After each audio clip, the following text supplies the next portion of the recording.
I can't do it. We'll do it live. Do it live! I'll write it and we'll do it live! Mister, will you please wake up? Here's a 2-1. And that's driven deep to left center field. Gardner is going back. Looking up. See you later. See you later. Astros headed back to the World Series. Jose Altuve, a walk-off 2-run homer. And the Astros beat the Yankees 6-4. Win the ALCS 4-2. This is Snowman in the Morning. Hey, this promises to be fun. Oh, yeah. Can't wait. Are you kidding me? Do you believe it? And away we go on a Tuesday. Good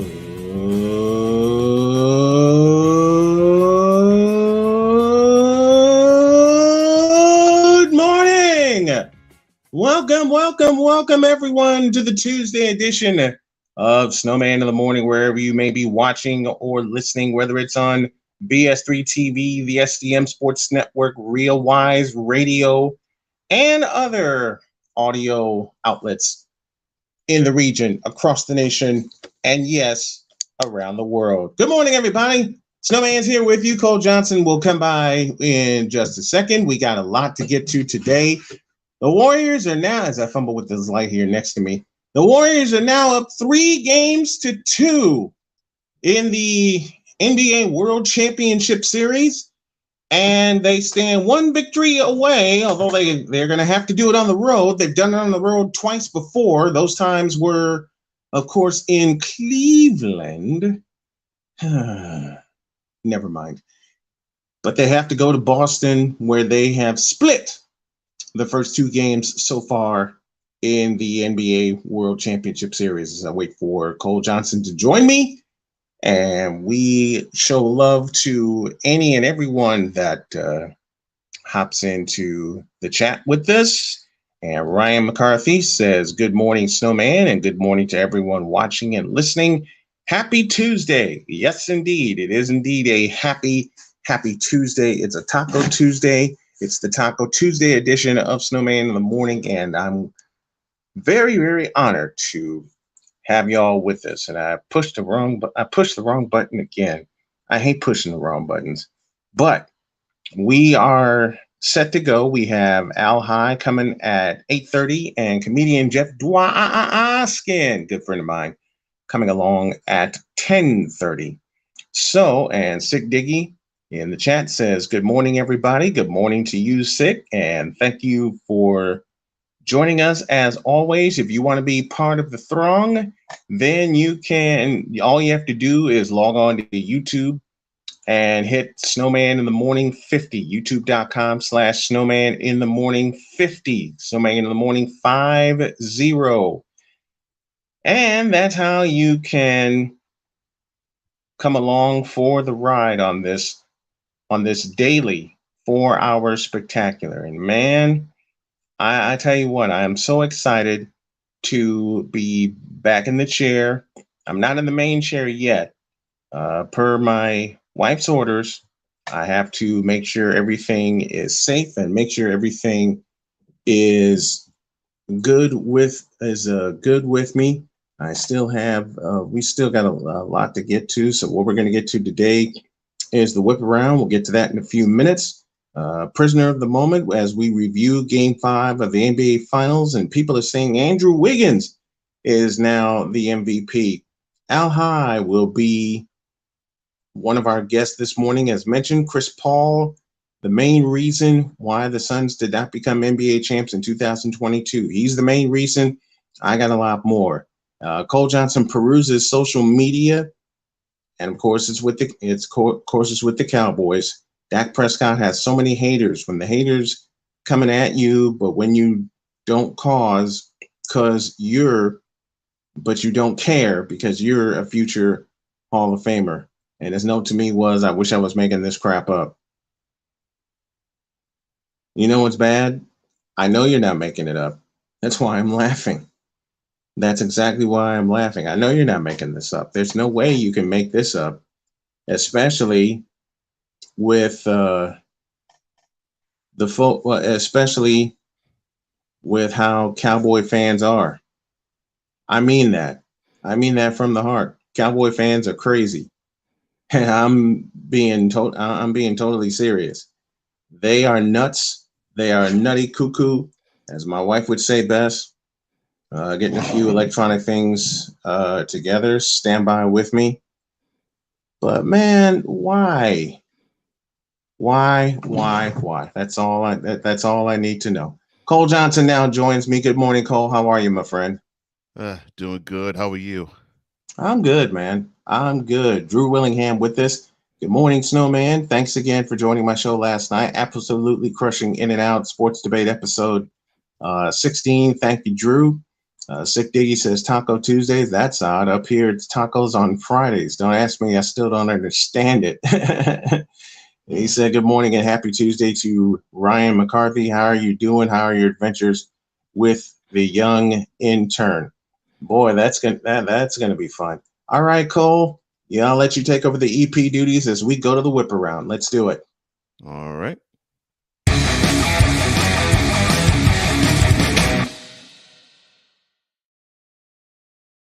All right. This is the whip around where we just hit on certain things rapid fire style. And we start in Los Angeles, where Dean Spanos, yes, the owner of the Lord. San Diego Los Angeles Chargers, is being sued by his sister because he's being accused of misogynistic behavior. Now, where have we heard that before? Yeah. Now, the lawsuit was filed Thursday in San Joaquin County, and I think what I love about this is the sister Dee Spanos Barbarian. She's looking for sole control of the family trust that constitutes more than 1/3 of the Chargers' ownership. Now, my wish and my hope is that Dia, this is my plea to you right now on the screen. Please have the desire of when you do wrest control from Dean that you move that franchise 130 miles south to where they San belong. Diego.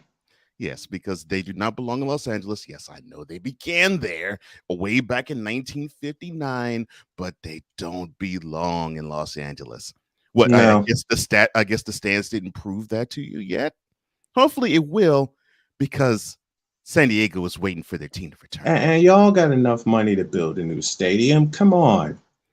Y'all got enough money to build a new stadium. I mean, geez. Next, please. Let's go on. I love how you are like this.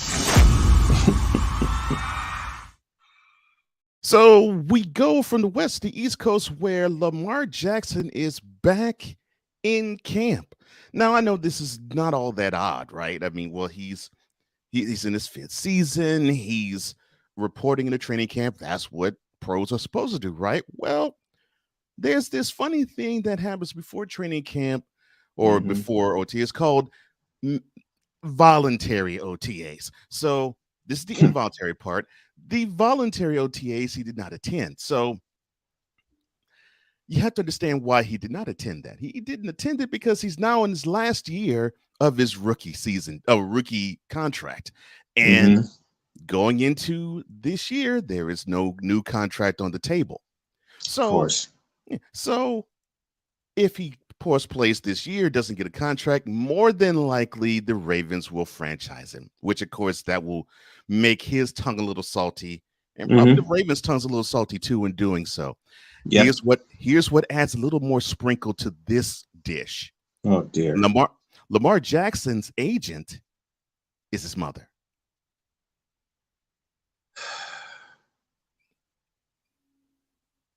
Do I need to say anything? Do I need to just, you know what? I'll save that for a Snowman's Take later this week. I figured you would. Move on, please. From the, well, not so ridiculous to extremely ridiculous, Charlotte Hornets forward, and God knows how many other teams he's played on, Montrezl Harrell is facing a felony drug charge in Kentucky after authorities said that they found a vacuum-sealed bag, or I should say vacuum-sealed bags, of marijuana in his car during a traffic stop. So the boy. So the 28-year-old was pulled over last month, Mhm. and he was pulled over because he was following a vehicle too closely. So the trooper, when he pulled over Harrell, he did one of these numbers, and he smelled Mary Jane blazing. And because of that, they seized 3 pounds of marijuana in his backpack that was sitting in the back seat. Montrezl Harrell, you definitely cold recognize my next 2 words. Mm-hmm. You fool! Yes. Yes. You fool! You Yes. fool! You fool! You fool! Yes. You fool! Mm-hmm. That you fool! I can't really say it better than that because Montrezl Harrell. You're a stupid dumbass. Yeah, I think that about does it. That's about says it right. You fool! So reports are coming from New York, going to baseball, that the third baseman Josh Donaldson, who was in this brouhaha with the White Sox player, I'll mention the player in a minute. His 1-game suspension has been upheld, which means he still has to serve it, but the fine got reduced to $5,000. Now, of course, the suspension is a penalty that was assessed to him during a remark that was made to White Sox star Tim Anderson about Jackie Robinson that incurred the wrath of one Tony La Russa and labeling Mr. Donaldson as racist. Now his fine was cut from $10,000, but he will serve that suspension tonight when they are opening their series against the Bucks, the Rays. It shows how little of regard that many people, even we, consider the Rays when you think of the Bucks and the Lightning before them. But I digress. So the 3-time All-Star and 2015 MVP with Toronto, he was referring to a 2019 Sports Illustrated article in which Anderson, well, of course, is black, but was quoted as saying that he felt like Jackie Robinson of today because he changed the game and he felt like he was getting to a point where the game needed to be changed again. So Donaldson is saying that he wasn't saying it as a slight. Sounds like Anderson and La Russa took it otherwise, and so did MLB. Since this was directed at one of the players of your favorite team, your thoughts, sir? TLR stands up for his players, period. And Josh Donaldson, why'd you ever leave Canada? That's my thought. Why'd you ever leave the Blue Jays? Because ever since you left the Blue Jays, you've been nothing but trouble. You've been nothing but a bad hitter. You've been nothing but a bad player on and off the field. And this is the latest incident thereof. Those are my thoughts. Next. Before we do that, I want to get the thoughts of another person. So we will say hello to the man who normally joins us every Monday, but he joins us today. It is the man behind the Stuck in My Mind podcast and Real Wise Productions and Real Wise Radio. It is the one, the only Wise. That's with a Z, not an S. El Jefe. Good What's morning. up, Wise? Good. Good morning, gentlemen. All right. So Good morning. since I am talking about a Yankee, what is your take on Josh Donaldson's fine being reduced from 10,000 to 5, but still being suspended for a game? We touched on this when it actually happened. To me, I didn't think anything of it. It's like Tim Anderson did say those comments in a Sports Illustrated comment, and it just didn't. Being a man of color, it didn't really offend me. It's like, but right nowadays, it's just nowadays. I guess since they were losing, they've been struggling. That he wasn't in the mood to be joking around. If he said he's been saying it since he was in Atlanta, and now all of a sudden it's a problem. It's just people making too much. Everybody wants to make everything racial now. I love saying that. Yes. So everybody wants to draw racial lines. Yeah, everybody wants to make it racist. Yeah. And to me, listen, he was joking. He was referencing a comment that the man made himself. Man made, yes. The man made it himself. So for you to get offended at something you said, you said you are the next Jackie Robinson. Yeah. Mm-hmm. And when you get called out on it, it's a problem.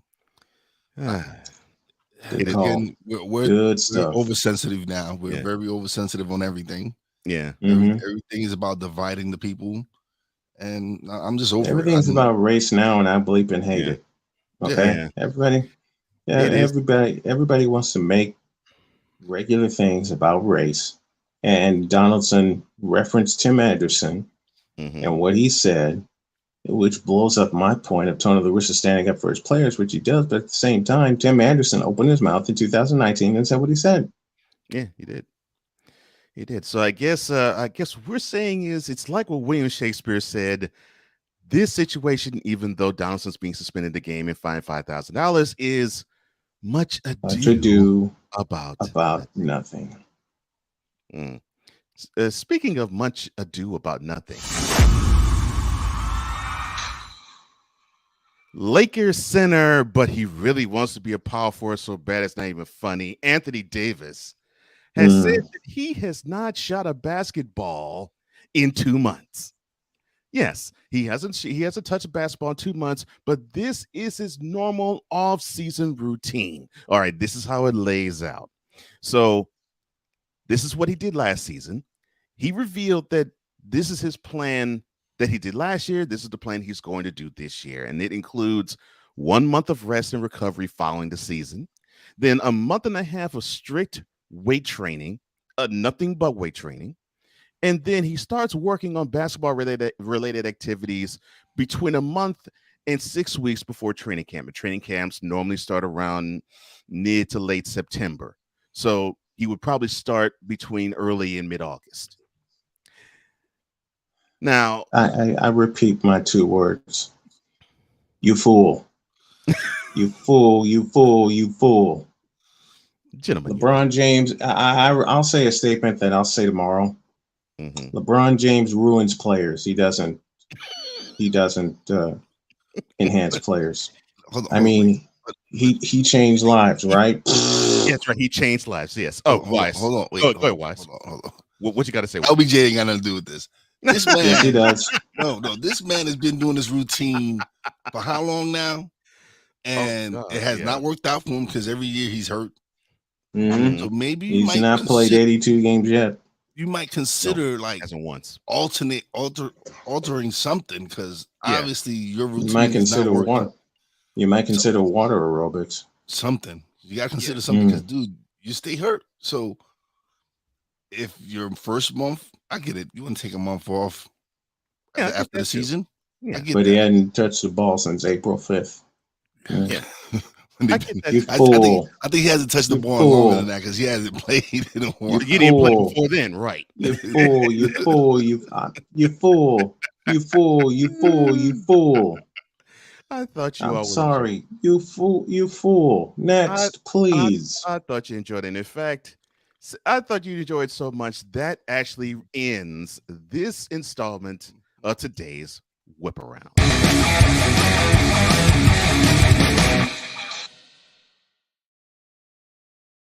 All right, before we go to break, let's hit the chat, shall we? Yes, please. Ryan McCarthy says, sick is the alliteration, is the 2 T's next to each other. English is a funny language. Drew, I want to say publicly, thank you again for joining us yesterday. You were a wonderful guest, and come on back because we would love to have you. We would love to have him. He says, it's early. I meant 16 hood corrections. 6 says, Cole's about ready to throw down and get funky like a monkey, as the Bigger Dream would say. Rest in peace to Making Dream. 6 says the key word here is voluntary. Exactly. Talking about Lamar Jackson. 6 says, can anybody say conflict of interest? Talking about his mother representing him. Him mean Lamar Jackson. Ryan says, so in other words, if Lamar Jackson doesn't get his way with the Ravens, he'll pull the old, I'm telling my mom. I'm telling my mom. Oh, God. That's right, Ryan. Exactly. 6 says, Cole, I think Bill Duke would say it better, such as, you know the NFL, right?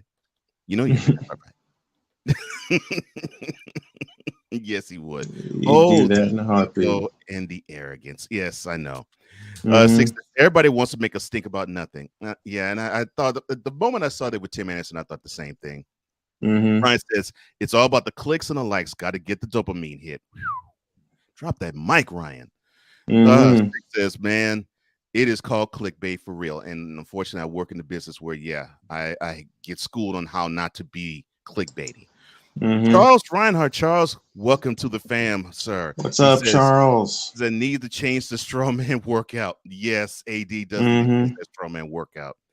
Mhm. Six, the Snowman, LeBron actually changes lives for the worse. Mhm. Yes. I'll agree with that. Juice says good. Try to add something to what he said earlier.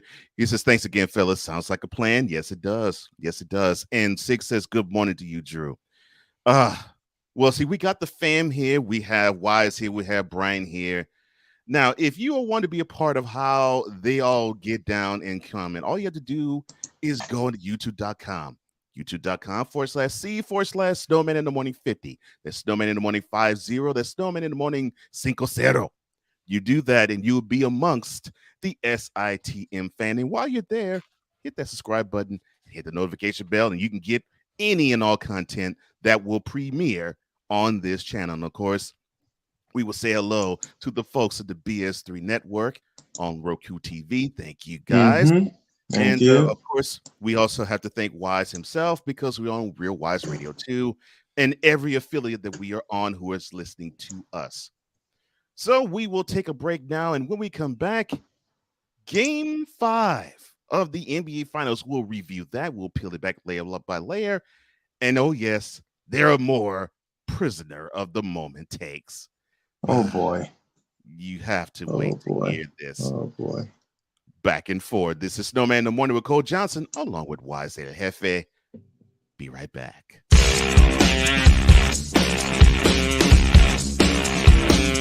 This is Snowman in the Morning.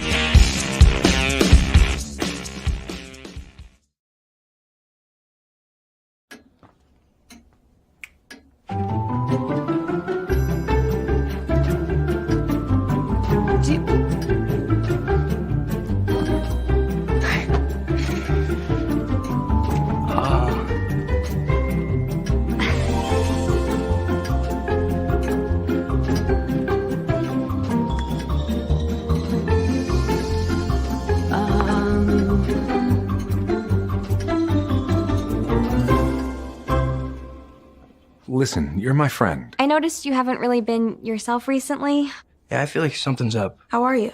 Are you okay? Is there anything you want to talk about? I just want to know how you're feeling. And listen, even if you don't know what to say, I'm here to talk. No matter what you're going through, I just want you to know I'm here. I've got your back. when you want to talk, I'm here.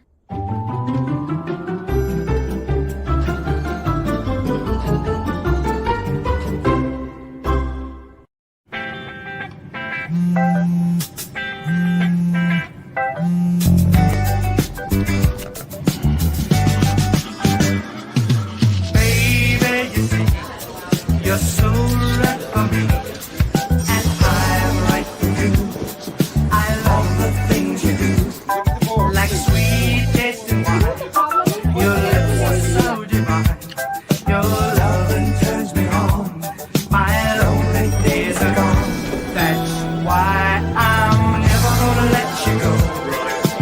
Never gonna let you go, babe. I'm never gonna let you go. No, no, never gonna let you go.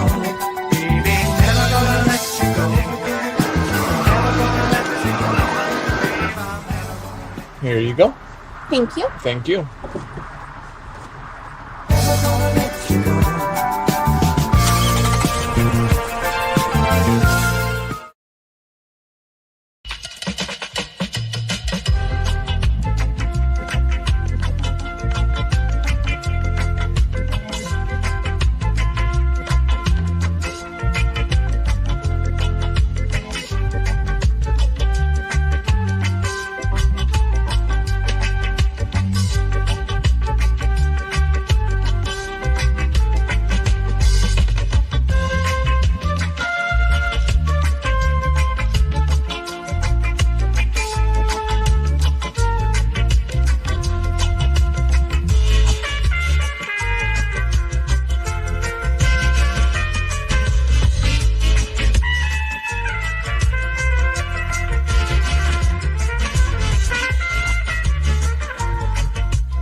guys, it's me, Isabella Gomez, filling in for Smokey Bear because he's got more to say than just... Only you can prevent wildfires. Like, if you're outside enjoying a barbecue, don't let a hamburger distract you from fire safety. Make sure you aren't dumping your hot coals or ashes onto the ground because that could start a wildfire.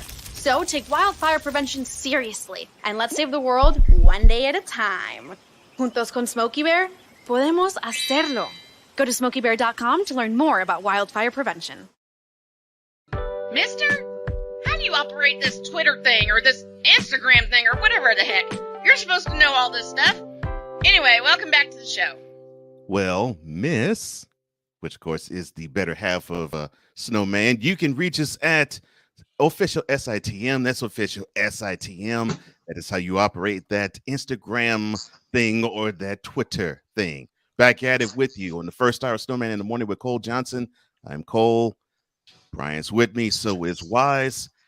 And at this time, we have to do this.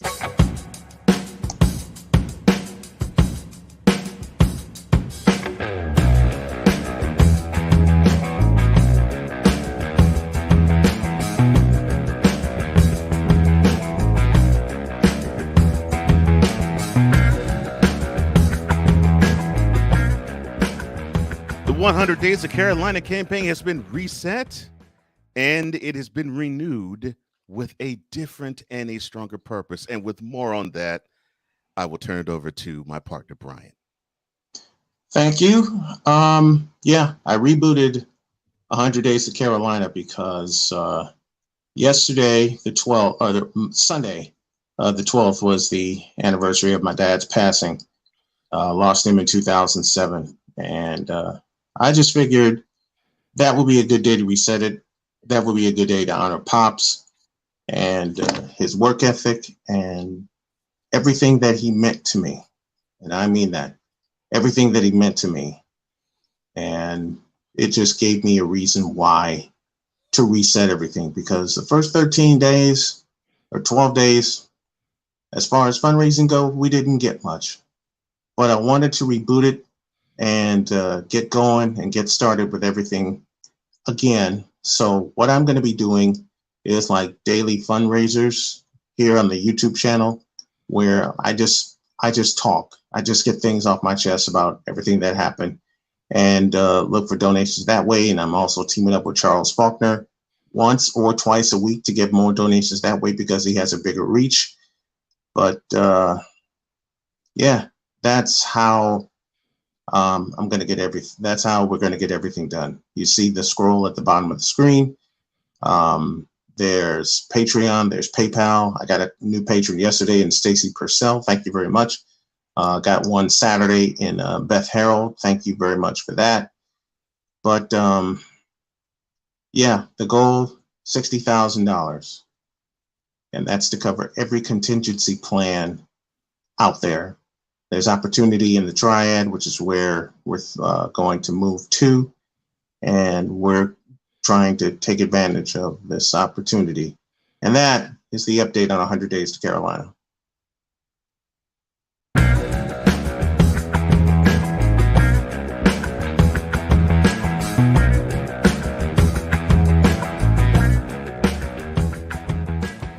Game 5 of the 2022 NBA Finals/World Championship Series took place last night, and the Warriors basically had a stronghold on the game almost from jump, jetting out to a double-digit lead before the Celtics in the third quarter came storming feverishly back to actually take a lead. But with a couple of threes, one by Thompson and one by Poole, it basically simply stemmed the tide, and then a buzzer-beating three by Poole started the avalanche, which continued in the fourth quarter. Final score was 104-94. Warriors win. The game really was not that close, and this was also with understanding that the Celtics did what they were supposed to do in winning the rebound battle 47-39. But when you turn the ball over and over and over and over, that will be your undoing, and that was the undoing of the Celtics. Jason Tatum, who has struggled scoring-wise throughout the series, had his best game of the series, and he was the high man with 27 points. He pulled on 10 boards as well. Marcus Smart also scored and chipped in with 20. Jaylen Brown, who struggled most of the night, got going in the second half, finished with 18. And along with Robert Williams with double figures and Al Horford with 9, there was nothing else coming from the Celtics. In fact, the bench did next to nothing. For the victorious Warriors, you had Klay Thompson, who finished with 21. You had Stephen Curry, who struggled a little bit from the field, 16 points and eight dimes. You had Gary Payton II, who, yes, he's the defensive whiz, but off the bench, he gave you some points offensively, 15 points, 1 of 3 from 3. He also was aided by Jordan Poole with 14 off the bench. And when you got between those two, 29 off the bench, that's hard to beat. But, of course, the story of this game, the Warriors high scorer, Andrew Wiggins, 26 points, 13 boards. He was a man among boys in this game. And I said it after the end of game 4 that it had to be Wiggins that had to come up big in the post, and I'll be doggone if he hasn't. And that's exactly what he needs to do. And I'm happy to see what I'm seeing from him. The Warriors are up 3-2. They go back to Boston. Tip-off is at 9 p.m. on Thursday. And the Warriors are looking to finish off the Celtics, or the Celtics are looking to push this to a Father's Day tip-off back at San Francisco. Your thoughts, gentlemen? I'll say this. Andrew Wiggins really, really stepped up last night. 26 and 13. Wow. Everybody was waiting on a game like that from Andrew Wiggins. But there's one person who got a hot hand in the second half, and it wasn't Jordan Poole, it wasn't GP2, wasn't even Steph. Klay. 3 words, forgot about Klay. And the Celtics forgot about Klay, and he finished with, I believe, 5 3-pointers in the second half, but he hit a lot of them. Yes. Yeah, he all had the 5 threes was the second, yeah. All the threes he hit were in the second half. Steph's record run of hitting a 3 in a game came to an end last night, but who cares? Steph got in the lane a lot. The Warriors controlled this game from start to finish. And, hey, the Warriors controlled this game from start to finish, even though the Celtics held a 4-point lead in the third quarter. The shot of the night came from Jordan Poole when he banked in a 3 to give the Warriors the lead that they would not relinquish. It got as high as 14. They won by 10. Each game in this series have been decided by double digits. Ime Udoka, as Sick Diggy says, has his work cut out for him in game 6, because now you have the Warriors with a lot of confidence. You have the Warriors with all of their players. Everybody's available. Andre Iguodala chipped in last night. Andrew Wiggins was the man last night. Steph Curry had an off night, but he still had a great night. The Splash Brothers back in form, and they went back to an old formula that works. Strength in numbers. You can see it last night. Even though the Celtics worked hard to get the lead in the third period, the Warriors just came back at them with wave after wave of different players and different matchups. And the Warriors present so many matchup problems for the Celtics, which is what I alluded to at the top of the series. Even though they didn't have GP2, they didn't have Jordan Poole, they didn't have Otto Porter Jr. available to them at the top of this World Championship Series. Now it's up to the Celtics to answer the bell. As Brent Musburger said, the World Championship, round 6, it's in Boston. Strange things happen in game 6 in Boston, but the last 2 times, two of the last 3 times, the Warriors had a chance to close out the finals. They closed it out, and they closed it out on the road. The Warriors offense kept the Celtics defense guessing. And what did I say yesterday that the Warriors had to do? Make the Celtics play side to side and keep them off the boards. 13 boards from Andrew Wiggins last night. Huge for them. Now the confidence of the Warriors going into game 6 in Boston is huge for them. And I believe on Thursday they're going to ride that confidence, I should say, to a world championship. Very agreed. Wise. The Warriors handled business. They did what they were supposed to. But Andrew Wiggins' play has been big. And he's been kind of like the forgotten guy in the series. Nobody's really been talking about Andrew Wiggins. This is a lottery pick here. Yep. This is a player who supposedly was going to be one of the next big things coming into the league. Oh yeah. And so, and look, you've got two franchises that have given up on them, Cleveland and Minnesota. And so now the Warriors are going to benefit from it. This kid is still young. Not even 24 yet, probably 23. Still a young guy. So for them to, they're already building for that next championship run. They have Poole, Wiggins, Looney. We haven't even talked about Wiseman, who's been out because of injury. Kuminga. Kuminga, Moses Moody. Yeah, that's what, and a lot of these players weren't GP the second. He went undrafted. He bounced around. A couple of teams had a chance to have. It's the Warriors. It's whatever the Warriors are doing as an organization to add the pieces that they need to improve themselves. And by going out and getting Wiggins, like again, these players are coming up big in the moment. Someone who LeBron didn't want to play with. Yeah, trade him away. Yeah. And he did. Steve Kerr deserves a lot of credit for pushing the right buttons. And I said this yesterday. There's a button that he was going to push to control the game last night, whether it was GP2 or Otto Porter Jr. And thank God Otto Porter Jr. was available to them, because now they have a full roster. They have a full lineup. And the button that Steve Kerr pushed was one he didn't need to push. He allowed Draymond Green to be Draymond Green.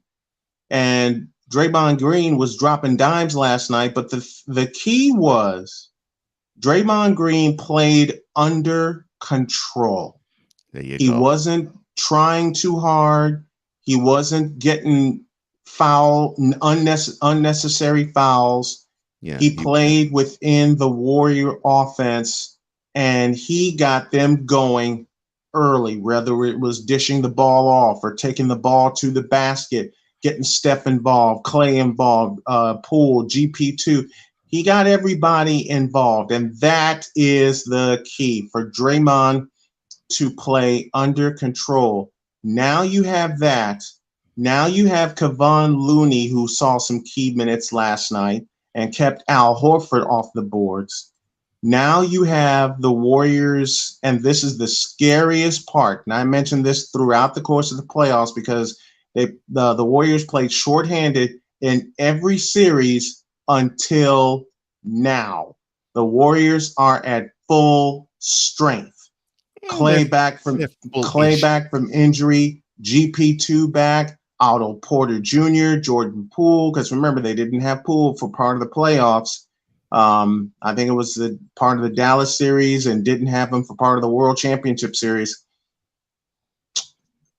The scariest thing that Ime Udoka is facing right now is Steve Kerr having a full complement of players that he can rotate in and out to combat the noise and to combat the home court advantage of the Boston Celtics come Thursday night. And I still believe there's another button that Steve Kerr is going to push to get the Warriors over the hump and back on top of the mountain. Think back to 2015 when he started Andre Iguodala beginning in Game 4. Games 4, 5, and 6, he controlled LeBron, got the series MVP. There is something that there's a button that Steve Kerr is going to push. You see it with Greg Popovich. You saw it with Phil Jackson. Saw it with Casey Jones, Pat Riley. They always have, in a clinching situation, they always have that button that they're going to push and get them to the promised land. The Warriors have a chance to clinch on the road.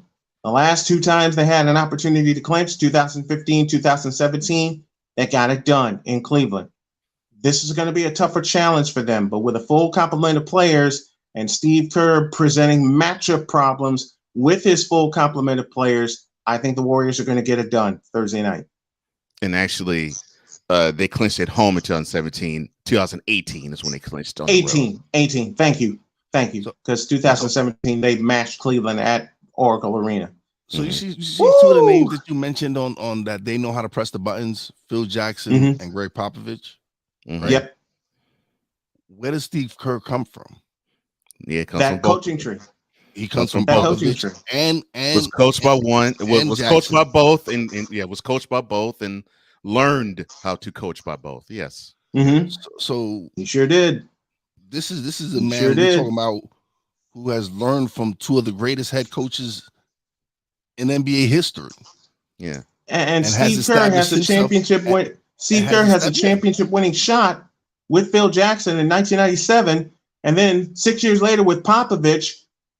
I borrow the word from Mike Fratello. Steve Kerr was absolutely torrid in a clinching situation against Dallas in that fourth quarter. So Kerr has the right buttons. He's got a full complement of players. He's got a secret weapon. I don't know why I believe this, but I do. He's got a secret weapon up his sleeve, whether it's a defensive matchup or an offensive strategy that he hasn't used yet. All hands on deck for Game 6. Well, yeah, that's good to know. That's good to know. 6 says Klay Thompson had the hot hand last night. Yes, he did. He sure did. Charles, this is my biggest point of the whole game last night. The Celtics bench were a complete no-show, and if you want to have this backed up, yesterday when we were on air along with Cool, I actually said Peyton Pritchard and Grant Williams must step up huge. Yes, you did. And someone else said when the role players go on the road, they don't show up. I think that was Drew who said that. I believe. I think it was Drew that said that. So obviously, and yes, the role players didn't show up on the road. Yeah, and combined, they played 21 minutes and scored 3 points. So yeah. But yeah, I mean, big difference. And big difference, man. Yeah, and extrapolating the bench all together, they all combined scored for 10 points. And you can't, even if it is road or home, you cannot have your bench score that few and be that non-present, to have no presence like that, especially in a big-time game like that. Drew says that Wiggins balled out last night. Yes, he did. 6 said Looney and Green gave Williams the third and Horford some problems on the boards. Wiggins truly shined in that game. And also, I think because, and correct me if I'm wrong, gentlemen, I think because Green knew that Looney sort of gave him that pressure off to be so out of control that he played within this game because of the fact you had Looney, who was able to hold his own against Horford and Williams. And I think when you have that as a post guy, that you feel as though you have to be everywhere all at once, that messes you up. Right. He didn't feel he had to be everywhere all at once last night. And look what he unearthed. 8 points. I mean, people could say, well, he still didn't score double figures. It doesn't matter with him. Actually, to me, 1 point from him is 1 point more than I'm hoping for. 8 points, 8 boards, 6 assists, and a steal. You got him for the other stuff. You got him for the boards, you got him for the dimes, and you got him for the defensive presence. If it gives you then you're happy. 8 boards, 6 dimes, I'm good. And he gave you 8 points to boot. Yes. And I think Looney is an unsung hero to Green in terms of actually feeling so he can be himself finally. Yeah. Even to the team, because Wiseman was supposed to be the center on that team. Right. Mm-hmm. Yep. Yeah, and it's a center back but now. Yeah. listen, when Golden State re-signed Looney, that was one of the best moves they did. That was because they saw what this kid could do. They saw. Listen, he might not be scoring, but he gives us that hustle. He gives us those boards. He gives us that defensive pressure, that defensive presence.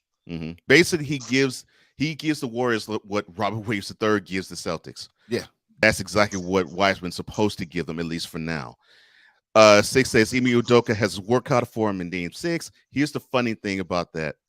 Udoka actually said before Game 5 that he was going to go do the exact same thing as he did the previous 4. Talk about buttons being pushed. I'm thinking that he's going to have to push a couple of buttons himself. Because I'm sure the bench will probably play better because it's home cooking.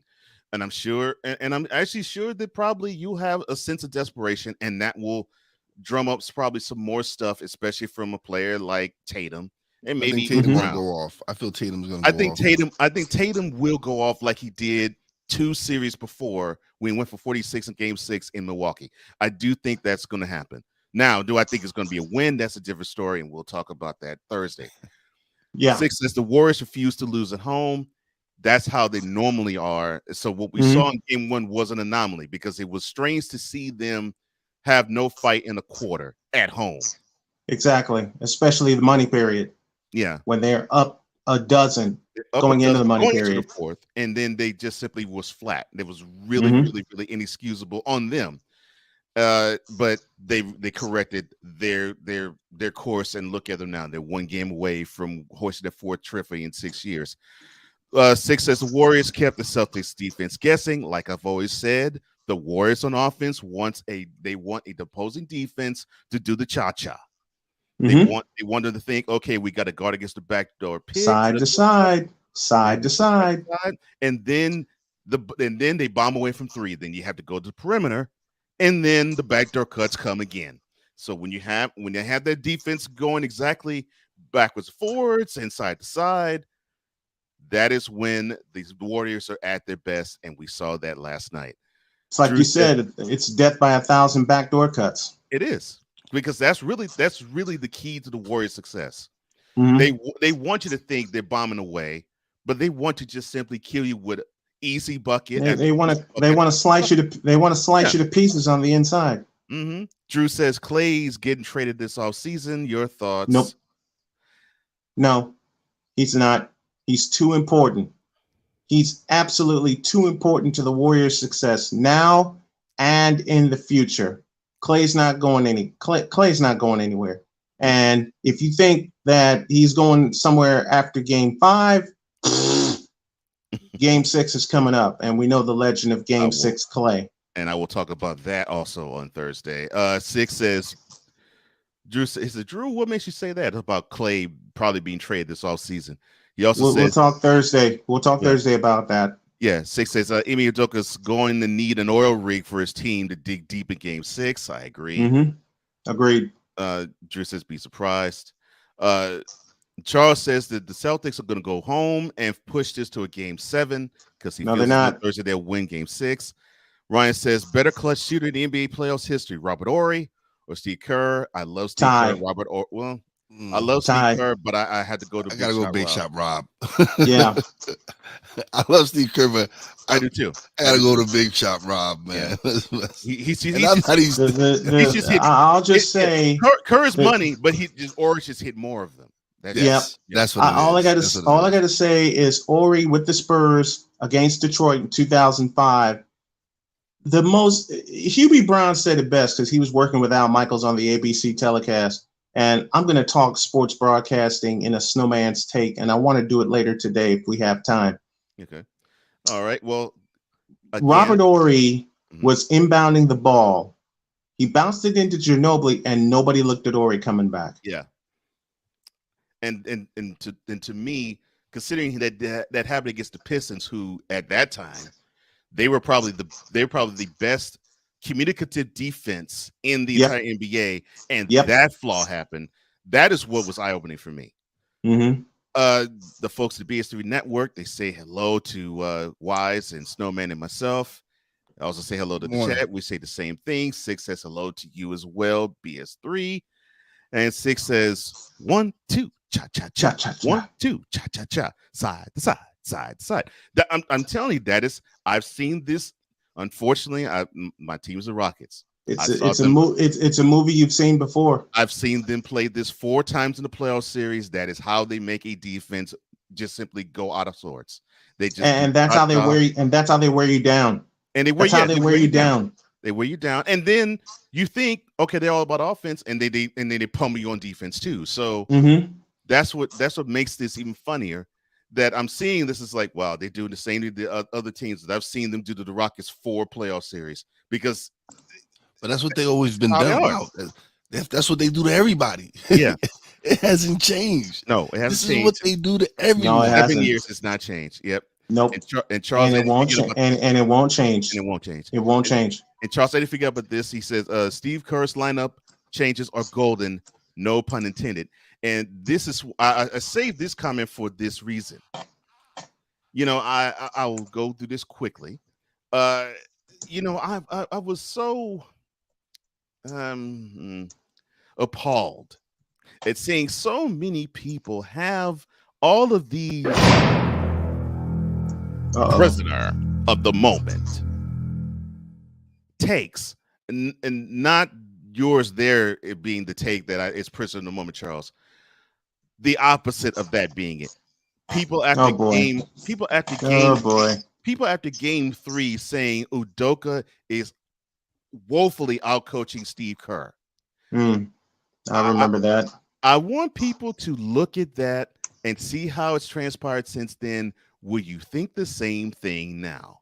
Because many people were saying that Steve Kerr doesn't need to be coaching anymore, that it's a travesty that he's being beaten by a first-year head coach who's gotten to the finals for the first time as a head coach. And I'm thinking to myself, wait a minute, is this the NBA or the NFL? Because under the NFL, the game's decided by one game. I mean, a championship decided by one game, but I thought in the NBA, it's a best 4 out of 7. Correct me if I'm wrong. It's a best 4 out of 7. Absolutely. Yeah. So because of one game or 2, it does not necessarily mean it's going to be how it's going to extrapolate throughout a whole series. But these takes come out. That's what they think. That's what that's the way they think. That's the way that they think. And here are 2 more of these wonderful prisoner of the moment takes. Oh boy. The ESPN Power Index. So going into the finals, they had the Celtics winning the NBA Finals, and they gave them an 86% chance of winning it all.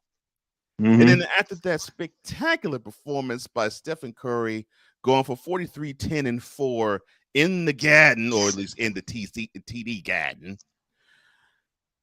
the Celtics still had a 71% chance of winning, according to the ESPN Power Index.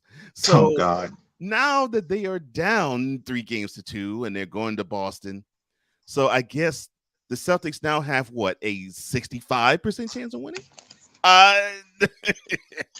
And the Celtics have done something they haven't done all playoffs long, and that is lose 2 in a row. 2 straight. Lose 2 straight. Now the Warriors have not lost 2 straight yet in the playoffs themselves, so you have that. And then there is talk about Andrew Wiggins stealing the final MVP from Steph Curry. Okay, I'm still getting used to this media stuff, right? I'm still getting used to being recognized as media. Seriously. But I don't know. Sometimes I wonder, like, where the hell do these so-called experts come from? Are they even You watching said the it games best. that we So-called, man. So-called. I'm still getting accustomed to being media. So I guess I don't see games. I think 20. Hey, well, listen. 20 years into 20 plus years into the game, I'm still used to being recognized as media. And I've been at this, like I said, 20 plus years. Yikes! Oh, Lord. And these fanalist experts. I'm sorry, Clark Monroe. These fanalists. I love it. All right, brand themselves as experts, and they're not. I don't want to discredit anybody who's been covering these, but it's like, what games are y'all watching? Like, it just seems the same games. At least I don't watch every game, but when I do watch, I'm like, are y'all watching the same games? For anyone, I'll answer that question. No. For anyone to say that after one game, Andrew Wiggins is the MVP. No, not even that. I'm talking about the Steve Kerr. Comment Steve Kerr is a horrible coach. He's being outcoached by,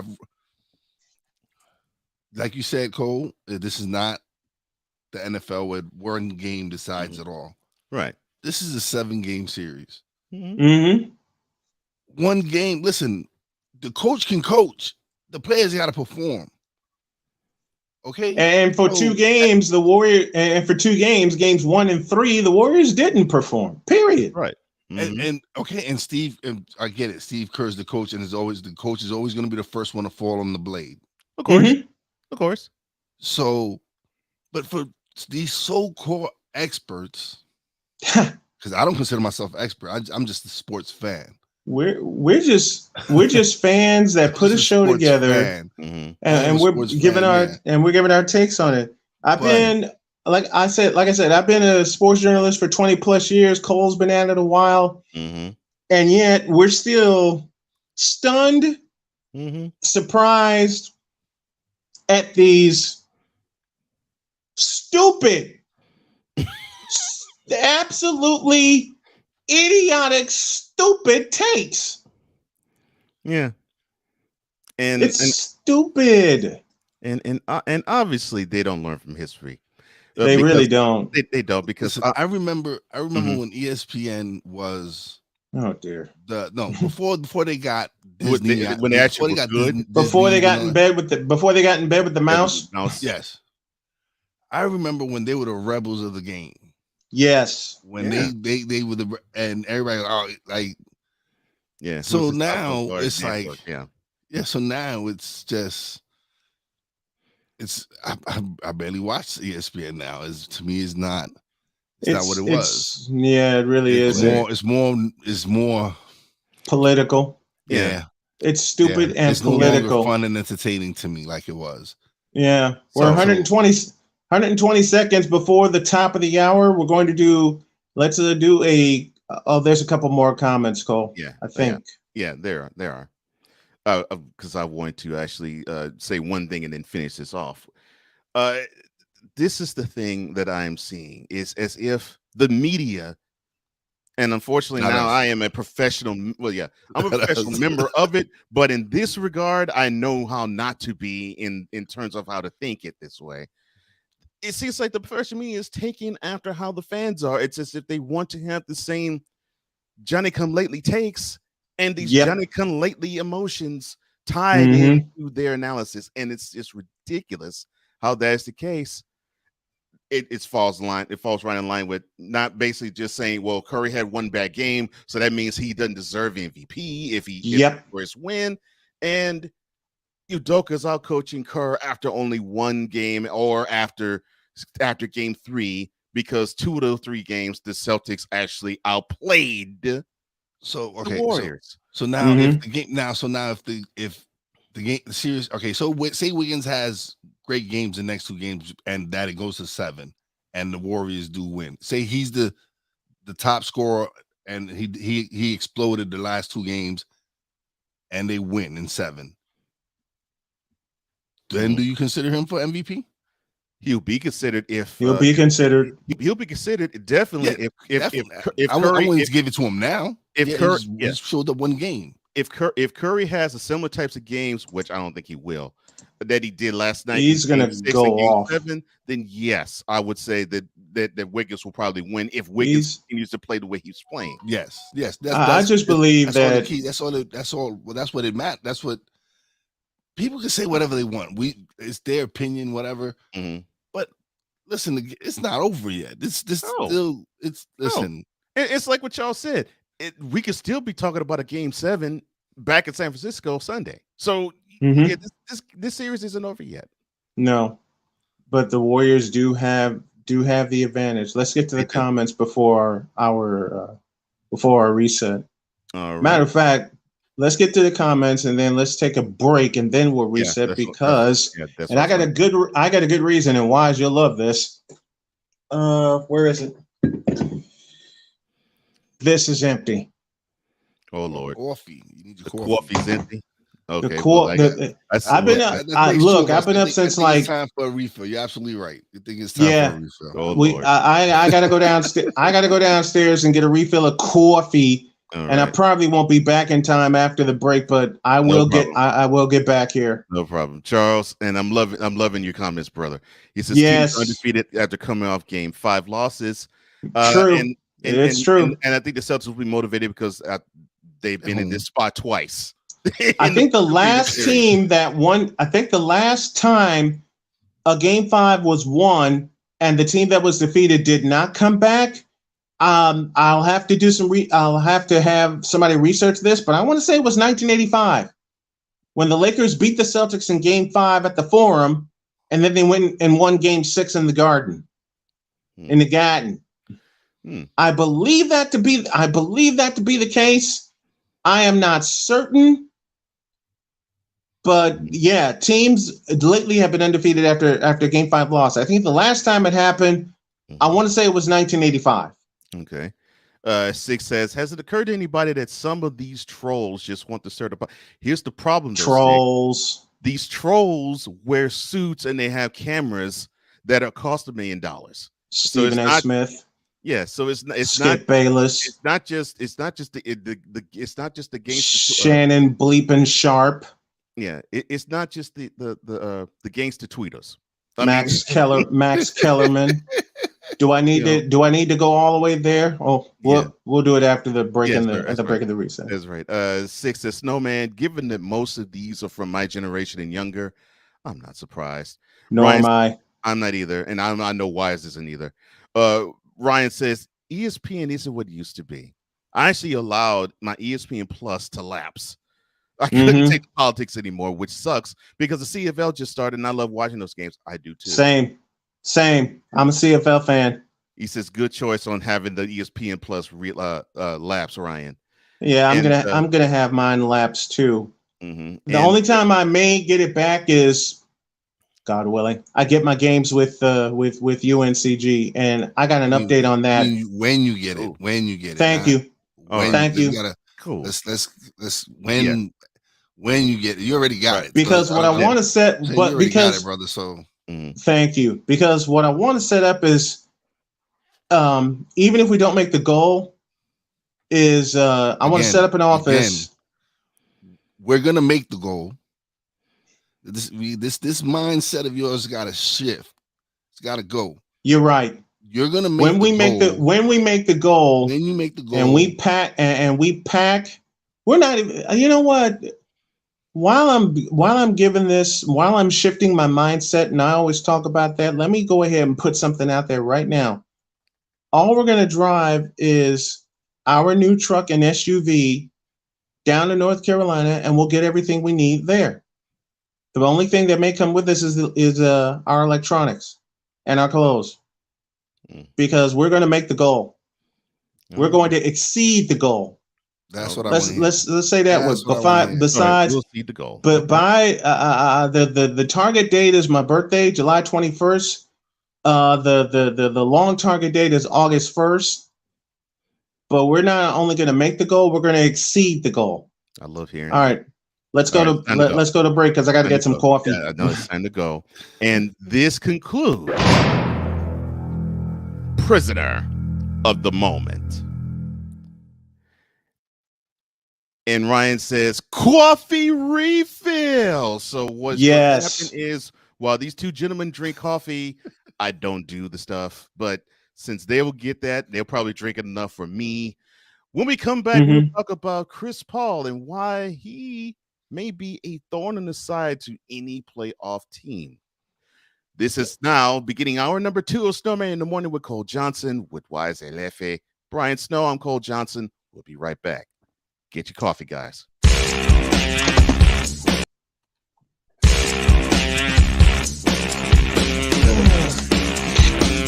This is Snowman in the Morning.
Listen, you're my friend. I noticed you haven't really been yourself recently.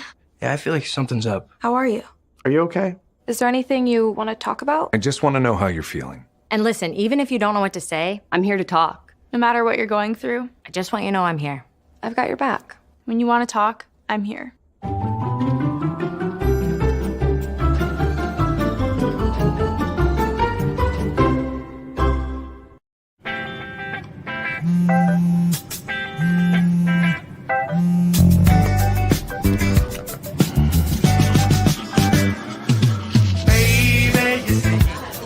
You're so right for me, and I'm right for you.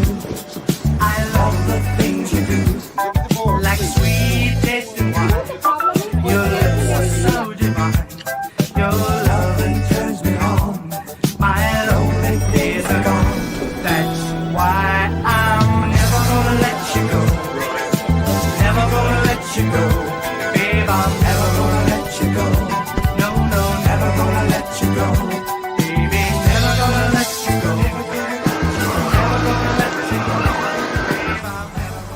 Here you go.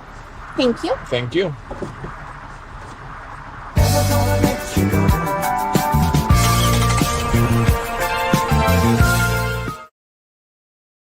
Hey guys, it's me, Isabella Gomez, filling in for Smokey Bear because he's got more to say than just, Only you can prevent wildfires. like, if you're outside enjoying a barbecue, don't let a hamburger distract you from fire safety. Make sure you aren't dumping your hot coals or ashes onto the ground because that could start a wildfire. So take wildfire prevention seriously and let's save the world one day at a time. Juntos con Smokey Bear, podemos hacerlo. Go to smokeybear.com to learn more about wildfire prevention. I can't do it. We'll do it live. Do it live!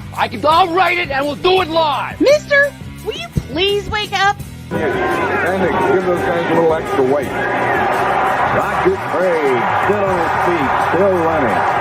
What a run by Roger Craig. You'll never see a better one than that. From 46 yards. He has that thing of getting those knees high and keeping the shoulders low. And he makes every team look like they're bad tacklers. Watch the way he gets that high knee action, keeps those feet going like two pistons. Then, at the same time that the knees are going high and keeping going, the shoulder can get low to take on a tackler. This is Snowman in the Morning. Hey, this promises to be fun. Oh, yeah. Can't wait. Are you kidding me? Do you believe it? Jeff Dwoskin will join us in the top of the next hour. You have us on the top of this one. Welcome back to Snowman in the Morning with Cole Johnson. I am Cole Johnson, along with Wise El Jefe and Brian Snow, who both went on coffee trips. One is still not back. One is. And let's go to the chat because I love the people in the chat. Charles says, great topic, talking about what we're going to talk about next, which is dealing with Chris Paul. K Peeps, what is up, homie? What up, Good morning to you, man. Good morning to you, man. He says, you know you're old when beating you so bad, all you hear is bone screeching and yourself making noises because it hurts. Yes. And speaking of which, he says he is about to make his coffee trip. I give it up to you guys. I don't know how you all can do it. I just simply cannot drink. Are you a tea guy? Yeah, I'm more of a tea guy. Oh, that's cool. That's fine. I drink tea as well. Yeah, and I don't hate you. No, coffee. It's just tea is actually healthier for you. So I might start making a transition to drinking tea all the time. But yeah, now of course I'm in a profession where everybody that I know drinks coffee.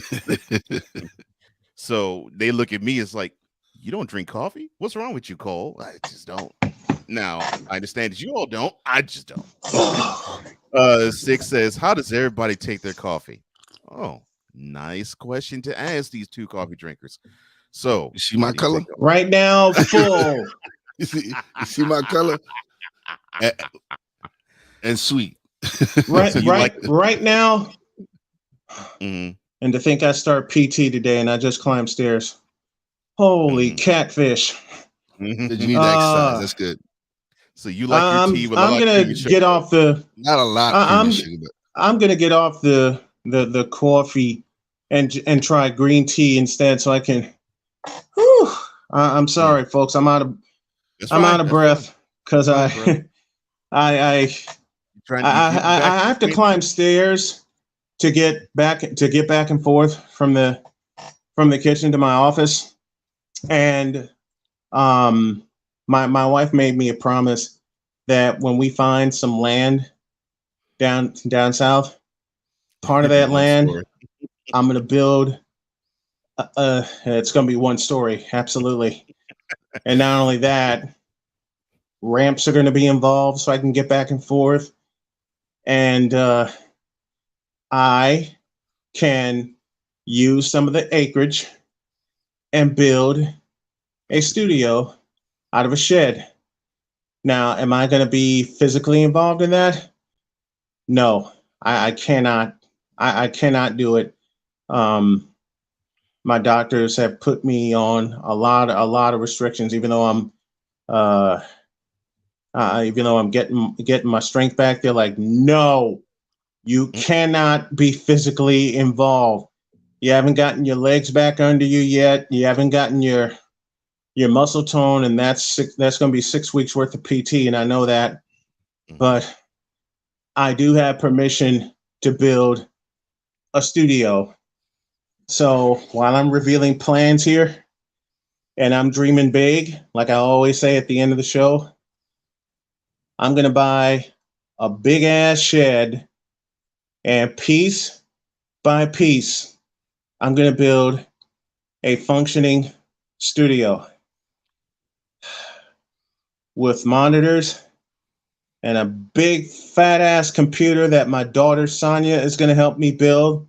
Sonia's the big time computer geek in the family. Thank you, Sonia. Salute. Happy baby one. Okay. Yeah, Sonia's going to help with the supercomputer. In fact, she's going to build one for me and my wife, and I'm just going to walk up to Sonia and say, "Look, here's $4,000. What parts do you need to build our supercomputers?" And as soon as she tells me, that same day, I'm going to be on my laptop ordering everything. I want y'all to rush everything to my house because my daughter's got some work to do. I made her that promise, and I'm going to keep it. All right.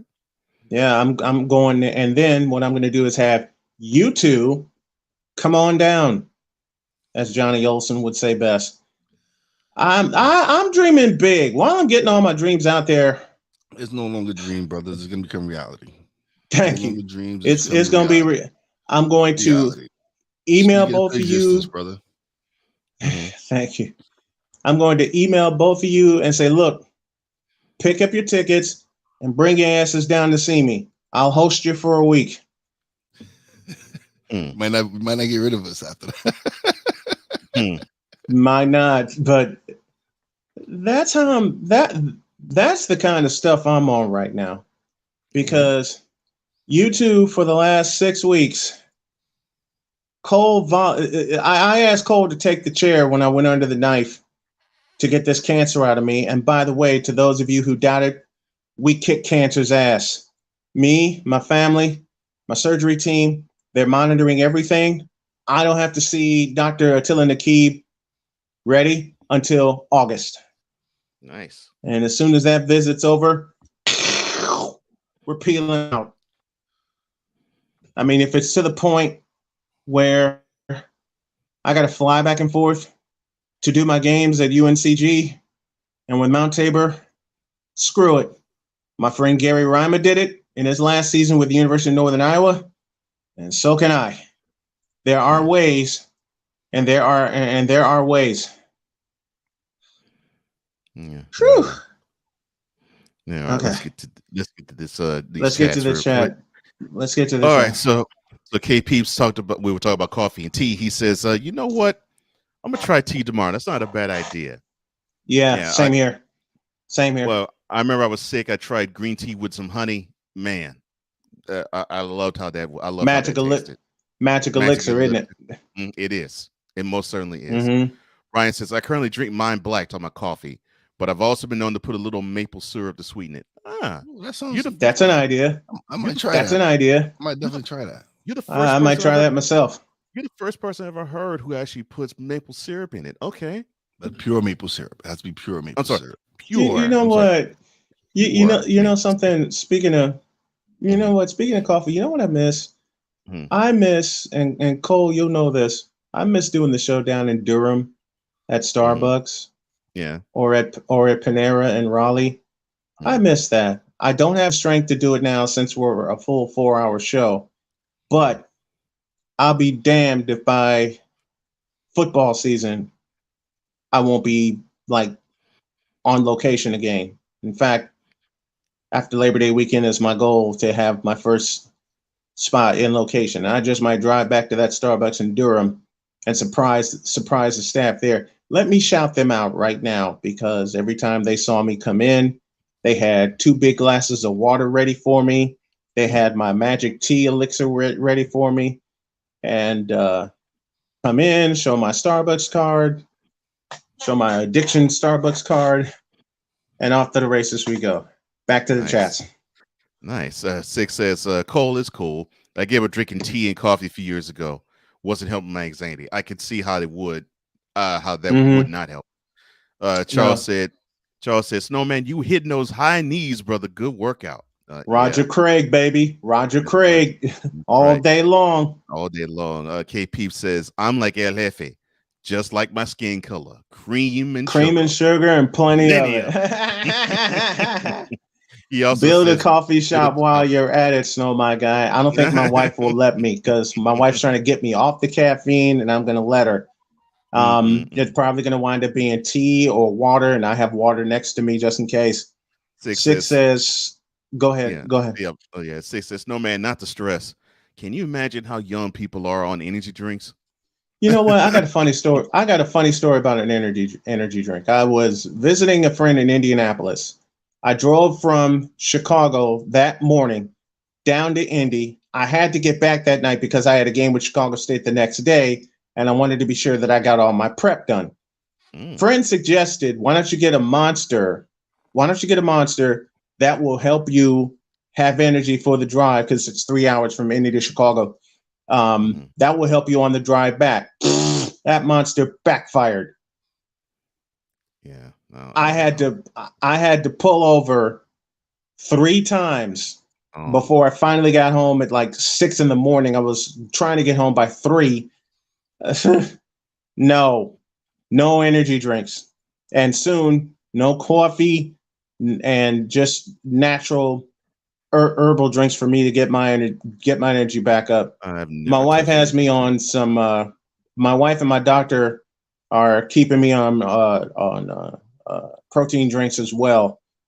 But this morning, being up since 3 a.m. with my mind rolling the way that it is, it's all positive because I had some paperwork to finish because I got my rate card finished and I got to send it to each of you gentlemen so we can, start bringing sponsors in. I have a couple of entities to establish and I hope to do that. No, I will do that this week, pending the cost, but stuff to do. So I've been up since like 3:30 this morning. I was falling out by 5 and I said, hell, let me get up and get going. And I went and made a pot of coffee, came back. I went and made a pot of coffee, came back upstairs. And I looked at that pot of coffee, and Wise, you'll appreciate this. I looked at that pot and I said, I'm only going to drink 1/2 of this. And I'm going to get through the morning show. I lied. The good thing with me is I make the coffee in the morning before I go to work, and I usually just have 1 cup, and the wife has her cup before she goes to work. But like on my days off, I'm here and trying to not fall asleep. I drink more than 1 cup of coffee. Yeah, that's where I am. I'm trying to get my sleep schedule back on track. I've been in the hospital so much with folks poking and prodding me and taking blood samples and all that stuff. My sleep schedule has been terribly off. That's why I'm up at like 3:34 in the morning sometimes, because that's when they would come in and they would give me my early morning meds. Because what happened while I was in the hospital, my blood pressure kept dropping while I was standing up. So what they did was, and this was here in Columbus, what they did was they put me on a steroid that I take twice a day to keep my heart rate up. Does it spike my blood sugar? You better believe it. Because sometimes I looked at the numbers and I'm like, why is my blood sugar so high? And that's when Dr. Mazzula explained it to me. The steroids are going to spike your blood sugar numbers. Boy, she was right about that. But I am happy to say my blood sugar numbers have been not only manageable, but more close to normal. The only time they spike is when I eat something or get ready to eat something and I take a digestive enzyme with that, or when right after I take my steroid, because I take it, like I said, take it twice a day, once in the morning and once in the evening.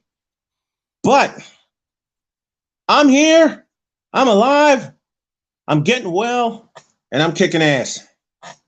That's what I'm talking about. Ryan says it has to be pure maple syrup. I'm sorry, it has to be pure maple syrup. Pure. Not that log cabin garbage. Plus New York maple syrup for the win. Plus New York maple syrup for the win. Also, maple syrup has antioxidant properties. Yeah, no, it does. It's supposed to be, that's why I said pure maple syrup. Yeah, that's probably what I'm going to start. That's probably what I'm going to start sweetening my tea or coffee drinks with. Yeah, I got to get my wife to find it, because I like the sugar-free creamer, but it doesn't at times sit well with me. Yeah. Because anything that says sugar-free isn't really that good for you. It isn't. No, it really isn't. It's false advertising. Anything that says diet, sugar-free, any of that is not good for you. Yeah. It's probably worse. It's probably worse than the thing it's supposed to be replacing. And that's probably why I need to either get rid of coffee altogether or replace what I put in it. Ryan says, Snowman's Coffee Shop should deliver the lattes with the stop the cap and phone. That's right, baby. I love it, baby. I love it. When Cole showed me that graphic for stop the cap, there it is. All right, Cole. Now all I got to do when we get back home is find some Hornets fans and some Panther fans and just deliver that to them. Listen. Jay and I are gonna deliver that to him. I don't know if y'all touched on this, but I'm actually I'm glad with I'm surprised they made the right choice in coaching. I like Kenny Atkinson. That to me. Oh, talking about the Hornets new head coach. Yeah, to me that was a great pickup. That was a great pickup. I just wish they would have given James Borrego another year, a little more time. Yeah, yeah, but there's no, as I said, there's no loyalty anymore. Yeah, there's no loyalty. It's a business. Mhm. Yeah. Oh yeah, no It's question. business. I mean, you want to talk about bad business? Just ask the Brooklyn Nets. I'm sorry. Yeah, You gotta apologize to me. Talk about the sports soap opera that it is. Yes, it is. Talk about me. Yeah. As the Nets turn, I take it, Ryan McCarthy. I take it you get your maple syrup straight from Quebec, Canada, correct? That's from Sick Diggity Ryan McCarthy. Nope. We'll get an answer for that. Yeah. All right, we're at the bottom of hour 2. This show's gone off the rails as it usually does.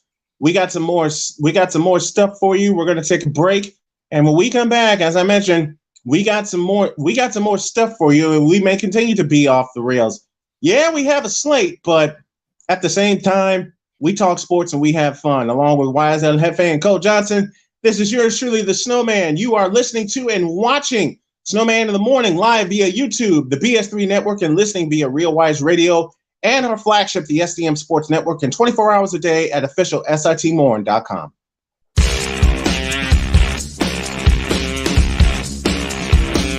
This is Snowman in the Morning.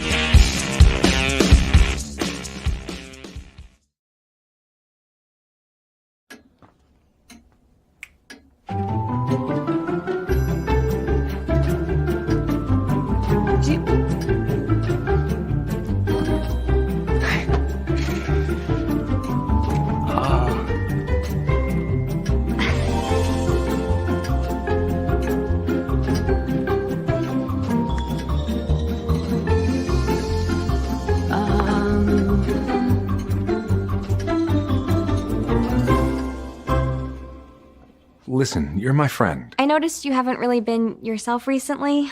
Yeah, I feel like something's up. How are you? Are you okay? Is there anything you want to talk about? I just want to know how you're feeling. And listen, even if you don't know what to say, I'm here to talk. No matter what you're going through, I just want you to know I'm here. I've got your back. when you want to talk, I'm here.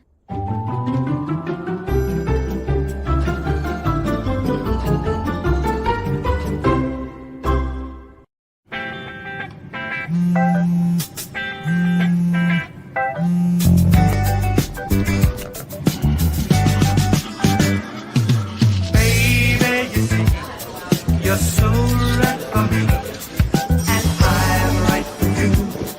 I love the things you do, like sweet tasting wine. Your lips are so divine. Your loving turns me on. My lonely days are gone. That's why I'm never gonna let you go. Never gonna let you go. Babe, I'm never gonna let you go. No, no, never gonna let you go. Baby, never gonna let you go. Never gonna let you go. Babe, I'm never Here you go. Thank you. Thank you. gonna let you go.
Hey guys, it's me, Isabella Gomez, filling in for Smokey Bear because he's got more to say than just, Only you can prevent wildfires. like, if you're outside enjoying a barbecue, don't let a hamburger distract you from fire safety. Make sure you aren't dumping your hot coals or ashes onto the ground because that could start a wildfire.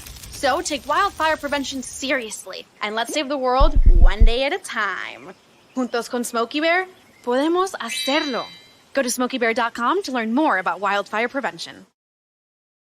Mister, how do you operate this Twitter thing or this Instagram thing or whatever the heck? You're supposed to know all this stuff. Anyway, welcome back to the show. It is official SIT Morn. You can find us on official SIT Morn on Instagram and Twitter with Brian Snow and Why is El Jefe? That's with a Z, not an S. I am Cole Johnson. Welcome back to hour number 2 of Snowman in the Morning with Cole Johnson. And Ryan answers your question, Sick. He says, if I can get local New York stuff, I'll get that. But I'll switch stuff from time to time. And I actually thought he was going to say Vermont. He says, and support our neighbors in Quebec and Vermont. Mm-hmm. And he says, good answer. 6 is good answer, Ryan. All right, I just want to say something yes, right quick. Because when Snowman mentioned that we be going off the rails. But that's why these guys love the show. Is because we're truly ourselves. We come here and we just ourselves here and we just have a good time and that's why that's the greatest thing. And that's what the guys enjoy in the chat. That's why they continuously come every day to support because that's the greatest thing. Real. Yeah. And that's the greatest thing. And so yeah, sometimes I get it. Things get scripted or whatever, but being able to be ourselves here, being able to be ourselves, and yes, we want to get to certain things, but the best thing is building a community. And you guys in the chat are the ultimate. Y'all the greatest. Yeah. We appreciate the support because I've made some great relationships with guys in the chat. Hey, salute to the chat. So guys, we greatly appreciate y'all. And like, I know we have to get off the rails, but it's great because they're in it with us. They go off the rails with us. They and sometimes they help take us off the rails, which ain't a bad thing at all. Which is not a bad thing. Which is not a bad thing at all. 32 after the hour here in hour number 2. Cole Johnson, Wise El Jefe, and yours truly, the Snowman, here with you. Let me drop some comments about Chris Paul because that's where the subject was when I was climbing upstairs and losing my breath at the same time. Chris Paul, I love you, but you're not that guy. I never thought he was that guy, even with the Clippers. Let me explain. It goes like this, and it's pretty simple. Yeah, stop the cap. Indeed. Let me explain. It goes like this. The NBA was fashioning the Clippers to be the next dynasty. They were fashioning Lob City to be them, to be that team that everyone feared. Problem is, they weren't that team. I mean, hell, they lost a 3-1 series lead to the doggone Rock. The Clippers blew more 3-1 series leads, and they did it with 2 different coaches. And who's at the center of it? Chris Paul. They were fashioning the Clippers to be that team, and they weren't that team. After they kept losing leads in series, and then after they beat Golden State in 2014, what's the song? What have they done for us lately? I'll answer that. Not a damn thing. Chris Paul was shipped off to Houston. Houston thought he was the missing piece, and then Cole, who do the Rockets see? Again. They saw the Warriors, and he was that missing piece, but the hamstring is gone. And then they had to rely all of their future efforts on the shoulders, the shoulders, fat the shoulders, shooting, and the beard of not so fat then James Harden. But he did what he always does, and then disappears. He disappeared quicker than Houdini, which tells you everything you need to know. right there. Charles Reinhardt says this show is organic. Charles Faulkner recommended this channel, and thank you, Charles Faulkner, for that recommendation. Very, very, very dear friend of mine. That's what I'm going to do a fundraiser with tonight. Charles Reinhardt again. CP3 has been downgraded to CPD2. Ain't that the truth? Sick Diggy says Chris Paul needs to hang it up. Yep. After this debacle, and it was a debacle. Lose game 6, lose game 7 at home.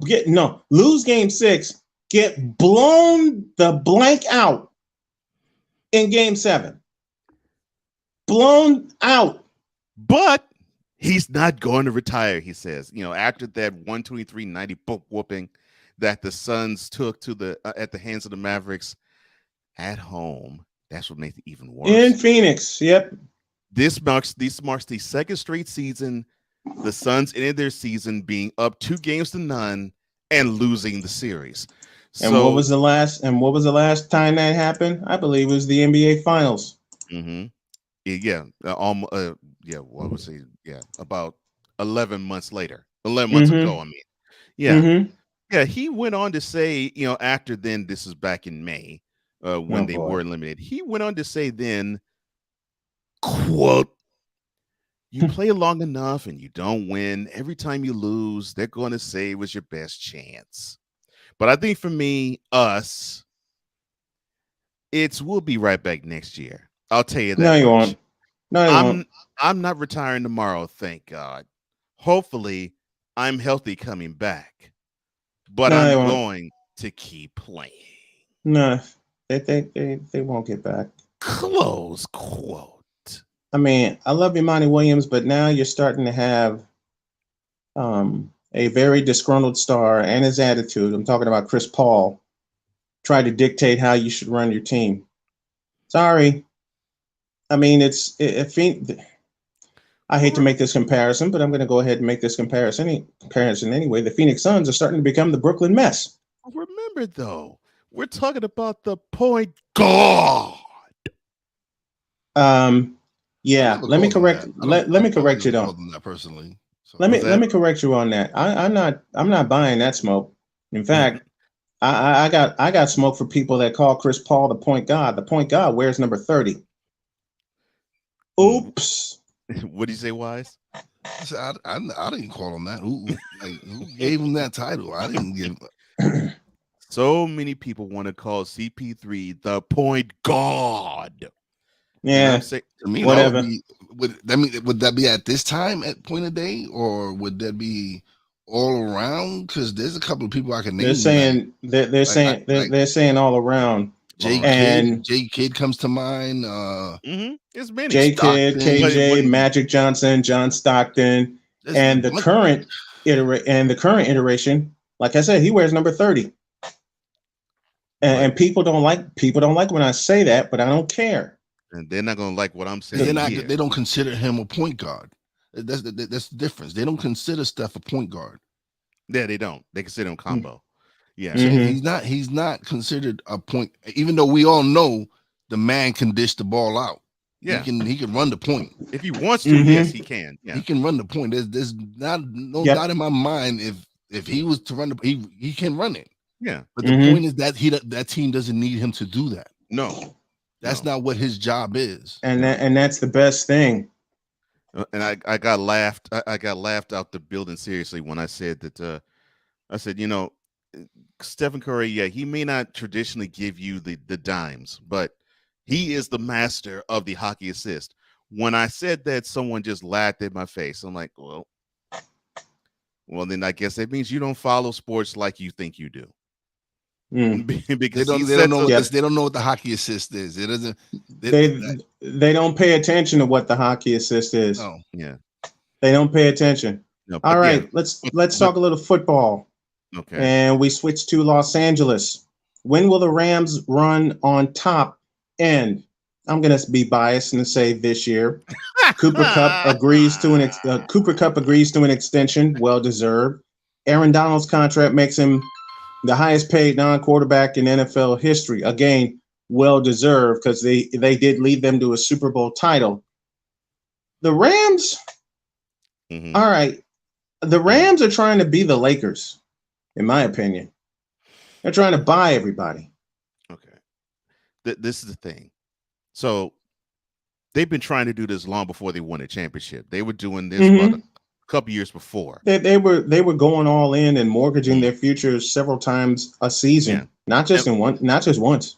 Yeah, it's to the point where you have a team where they don't have first or second round draft picks, if I'm not mistaken, until 2025 and until 2024. Yeah, and they don't have any draft picks until 2024. And that was set not this year. That was set in not even last year. That was set in 2020. That was set 3 years. That was set 3 years ago. You know, so I look around. I'm thinking, normally you need to have an influx of new blood to help out a run to sustain itself. But just ask the 49ers. Yeah.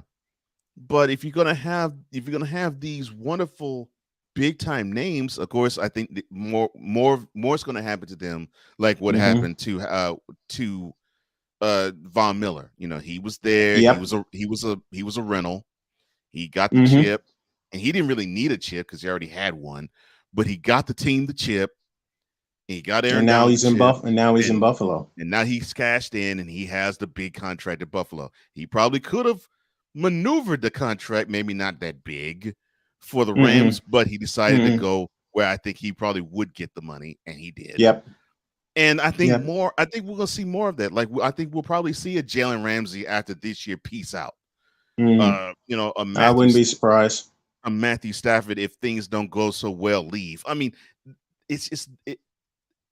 the atmosphere. We're talking about the Rams potentially imploding.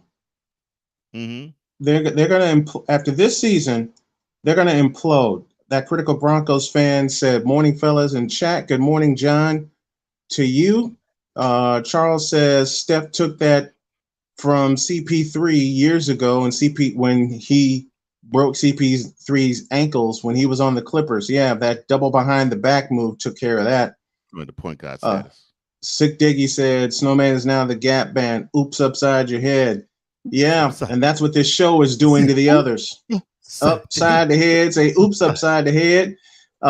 John says, "I saw something on Stanford with elbow issues." Good. Don't mean that I don't want to. Information man show. Peace and respect. Peace and respect to you. Dana Reagan dropping in. Good morning, guys. Sorry, but those West Coast games are awesomely late. Giants would win a fourth straight 6-2. Alex Wood was good, as bad as it seems. We're only 3 games behind last year's pace. And I love the Giants. I've loved the Giants. I love the Giants for a while. Charles Reinhardt dropping a laugh out loud for his information man. Cheryl says, "Thank you." That takes care of our feedback zone. Feedback zone presented by Monkey Knife Fight. Want to drop some prop bets for Game 6 of the World Championship Series? Go to Monkey Knife. Will you quit that? I can hear you whistling. I can hear you whistling in my ear. Of course, it doesn't help that I have a headset on right now. But see, I want to be like you. I want to be in a comfy chair and not have this over the ear headset. Although it works right now. I love it when Cole starts singing "Best Way to Go Off the Rails." You had to bitch a song like that, man. Hey, Cole started this mess. You had all right. You know what? You know something? Cole didn't start it. I did. And the exact incident where it started. We were talking about the Houston Rockets and a montage that I saw set to the tune of Simon and Garfunkel's Sound of Silence. That started it. So that's my fault.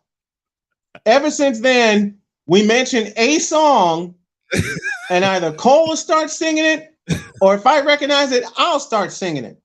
Because I assisted Cole when we sang Song of Silence. Do I know all the words? No.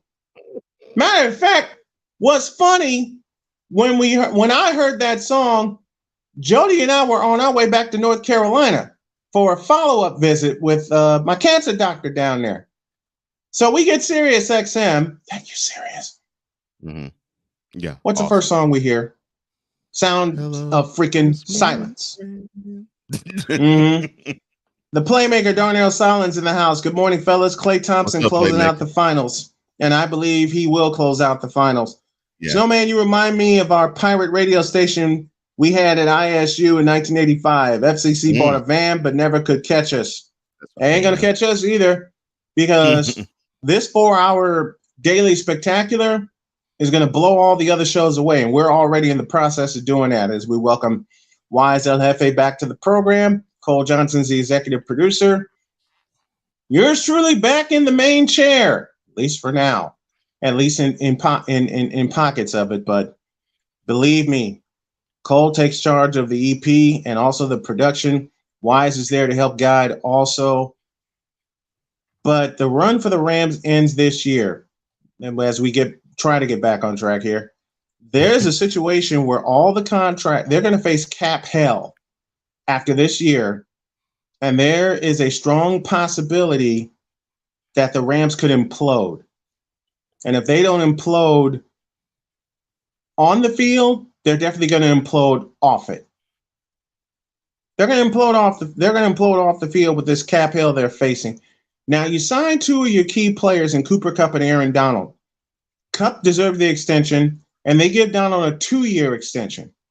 2 years. So, in essence, the Rams have bought themselves 24 months to try to win another Super Bowl. But, as Chris Berman says best, San Francisco has a long memory. All right, Wise. So the defending champs, they re-signed, of course, they re-signed Aaron Donald earlier this month. They re-signed Cooper Kupp last week.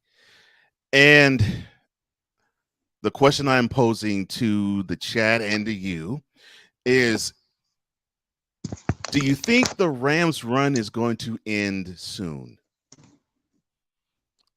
Yes. It's the NFL. And no one is building a New England. As much as Tampa is trying to, there's no longer going to be a run of winning 2-3 Super Bowls in a row. The NFL is listen, with the way free agency is and the way these teams are building themselves up. There's a lot of teams better than the Rams. So no. And one of them is within their division. Yeah, Charles Reinhardt. Yeah, they do, but San Fran needs a better quarterback. No, they don't. They got a winner. They got a. You know what? Jimmy G. Cole. Jimmy G. Mm-hmm. Hell yeah. Oh no, I'm not. That's what I'm saying. Because if you're saying Trey Lance, Oh no, that's not happening. It definitely ain't Trey Lance. I came in at the wrong. Playmaker says I came in at the wrong time. You know what? Yeah. Cole, Resident give me a Rams Snowman's take, please. Okay. Yep. And I love you. I love you, Playmaker. Give me a Snowman's take.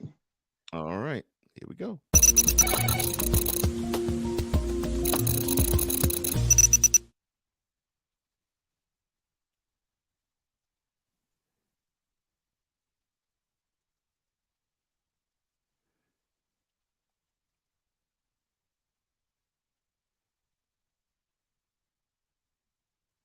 All right.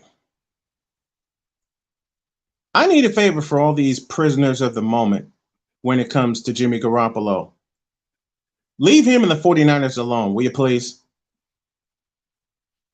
They brought Jimmy Garoppolo in to win. He's done that. Hell, first full season he was healthy, he took him to the Super Bowl. Next season he got beat to shreds and he missed the season. Season after that, this past season, he got beat up again, led them to the playoffs with a 10-7 record, and came within a 2-minute eyelash of getting them back to the Super Bowl. Kudos to the Rams defense. Definitely. But come on. All this talk about Trey Lance being ready, Trey Lance being this, Trey Lance being that. Wrong. Trey Lance is not ready. Trey Lance. Trey Lance is not ready. Trey Lance is not the man. I'm sorry. You're looking at this from a standpoint of the 49ers traded all those picks to get a shiny. And yes, Trey Lance will be the quarterback of the future. I don't doubt that. I don't doubt that at all. He needs reps and he needs time. And right now, he ain't going to get it. And the reason he's not going to get it is because they have a winner under center already. And his name is Jimmy Garoppolo, doggone it.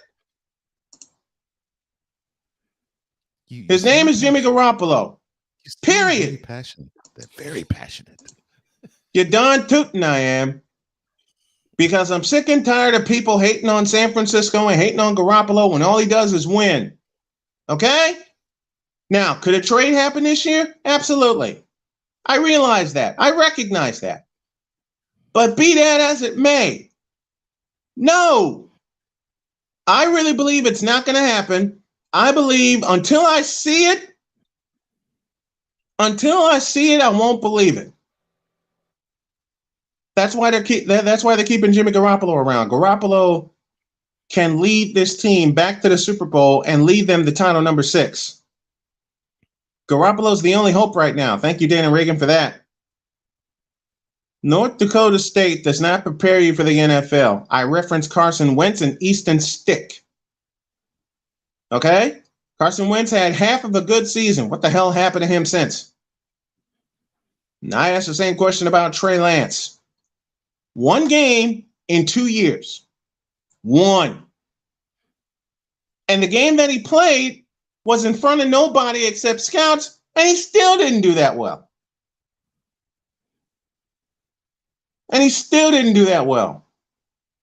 Darnell Salas, before the NFC title game, we never beat Jimmy G, and you ain't going to beat him this year either. Now, I will give the Rams a ton of credit. I'll give them a ton of kudos. They rose up in the fourth quarter and kept the 49ers off the board with some great defensive play. Yes, they did. I recognize that.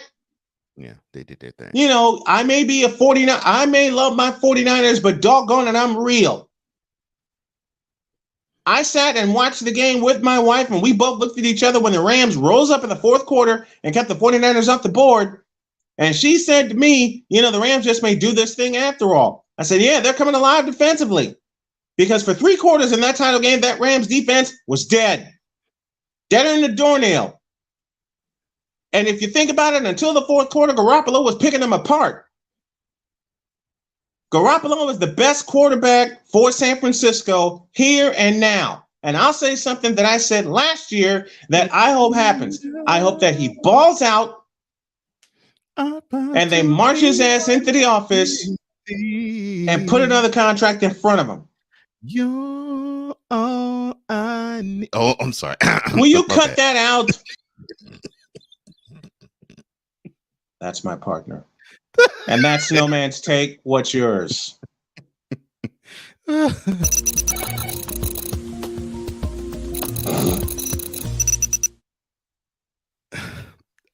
sorry. I heard here and now. That was a trick. I love you, Cole John. You know what? We should have that song. You know what? Hey, there's a song that began, and I won't sing it because I can't hold a tune to save my life.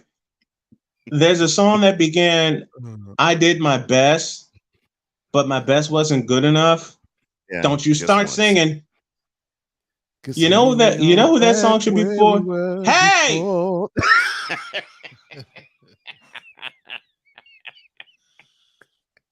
Go ahead. 6 minutes before hour number 3, and Cole Johnson's taking us off the rails with music again. You know what we should have that song for?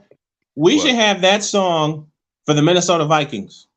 Oh, good Lord. You want to talk about a team that has run into bad luck and has made bad decisions? Case Keenum. No, Kirk Cousins. Well, no, I was say Case Keenum actually was a good decision. Letting him go was a bad one. Yeah. Ryan McCarthy reminded me of the song James Ingram, Just Once. Thank you, Ryan. He also says, off the rails, folks, off the rails. That's the truth. Dana Reagan, amen on the scout game, Snowman. You know, at first I thought Trey Lance was a Sid Thrift type promo. Oh, yeah. Sick digging in the house. By the way, Cole, Charles Faulkner Jr. When Charles comes on the show, expect a lot of Frankie Beverly and Maze. Bring it on! Be happy. Will you stop that? This you can bet. Oh, I'm sorry. I really love. It was sorry. Do you do this at work all day? Sometimes, yes. In fact, at work. Hey, don't give me that bull. Don't give me that bull when sometimes. I know you. Okay. In fact, all right. So at work, we have at 10:30 in the morning, we have a department meeting. So it could be anywhere from between 30 to 50 people who attend, right? So all on a computer, right? all on computer. So one of the managers at the time, he's since departed, and it was so funny. Sound of Silence one time when he had a presentation that basically faltered, and he was like, "Oh, good Lord, I have a." All right, I got to do something real quick. Hold on a second. So he's fumbling around trying to get his presentation back, and I just break out, "Hello, darkness, my old friend." Everybody laughed, including my manager. Everybody laughed. I know it. So he held it in his head. Yeah, so he held it in his head for about a year, and then we started to do trivia after every time our meeting ends. Right. So yeah. He says, "You know what, Cole? You know what you should do? You should do a music trivia, a game. In fact, I don't even have the name for it. You should call it something like, I don't know, Finish the Lyric or something like that." I'm like, okay, all right. So I mused on it for about another month, and then after that, I did that. Everybody loved it, and so it got to the point. It got to the point where the director of our department asked the room, said, "All right, would you like for Cole to do this again?" One of the managers actually popped up and said, and this literally is the quote he actually said, quote, "Cole must do this every Thursday." Quote. And so I've done it every Thursday for about a year and a half. Like I said, Love it's it. Yeah. Love it. Love it. Yes. Sick Diggy says, "She's the Vikings theme song should be Albert King's Born Under a Bad Sign." Oh Lord. I think I got something you need to do. I love that song. I got something you need to do. Yes, sir. I need you. Do you have Instagram? Yes, I do. Yes. You have TikTok? Yes, I do. Okay. I need you to sing a 10-second clip of any song and post, "Can you name this tune?" and put it out. See, now I'm thinking. See, now I'm having visions of Tom Kennedy. Thank you, businessman. All right. Seriously, seriously. Now I'm thinking. I'm thinking. Do reels, 10-second reels. You singing a little clip of any song. Name that tune. Name that song. Whatever name. Okay. Oh. See now. Right. Okay. So now I'm thinking. See, now I'm thinking Cole's going to turn into either Tom Kennedy or Jim Lang. Of course, Tom Kennedy hosted the 70s versions of Name That Tune, and Jim Lang hosted the 84 through 86 version of Name That Tune. A minute before hour number 3, Jeff Dwoskin set to join us at 10:05 to talk a little comedy. Oh, my boy. And Jeff. we got, I make sure I send him the communication necessary. We're getting official here, folks, because this is a 4-hour spectacular, and I got 2 gentlemen that are going to help not only right the ship, but tighten the fathership, as Cole calls his main show, the mothership. I'm calling mine the fathership in honor of my pops. But we're due for a reset, so we're going to take 4 minutes, and then at 10:03, we're going to do our reset and get you ready for hour number 3. This is Snowman in the Morning with YSL Hefe, Cole Johnson, and yours truly, the Snowman, live on BS3 TV and YouTube, as well on the go at Real Wise Radio and the SDM Sports Network, and 24 hours a day at officialsitmorn.com. We've only just begun. Will you stop it? You need to, you definitely need to do that. And that's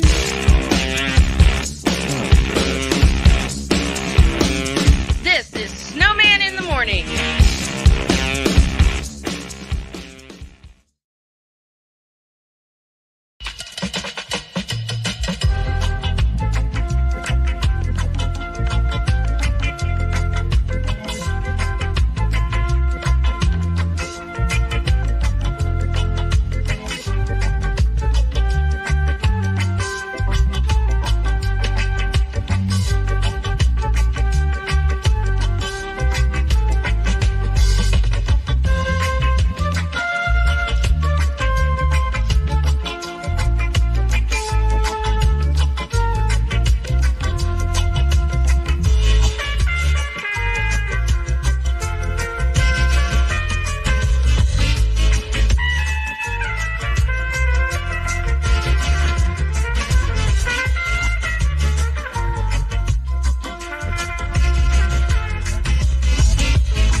Listen, you're my friend. I noticed you haven't really been yourself recently.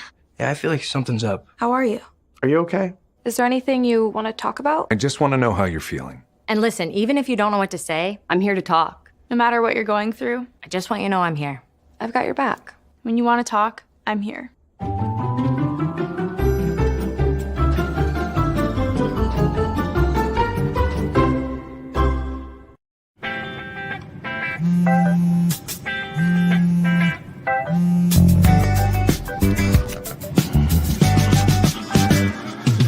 Baby, you see, you're so right for me, and I'm right for you.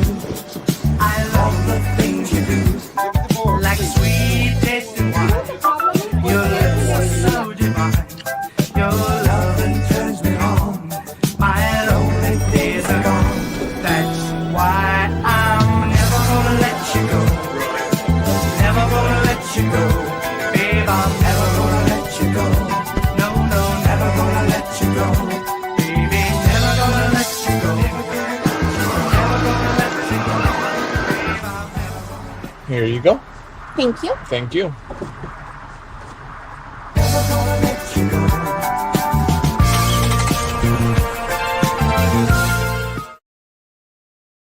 Hey guys, it's me, Isabella Gomez, filling in for Smokey Bear because he's got more to say than just, Only you can prevent wildfires. like, if you're outside enjoying a barbecue, don't let a hamburger distract you from fire safety. Make sure you aren't dumping your hot coals or ashes onto the ground because that could start a wildfire.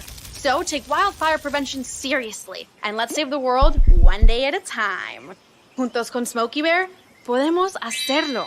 Go to smokeybear.com to learn more about wildfire prevention. Can't do it. We'll do it live. Do it live!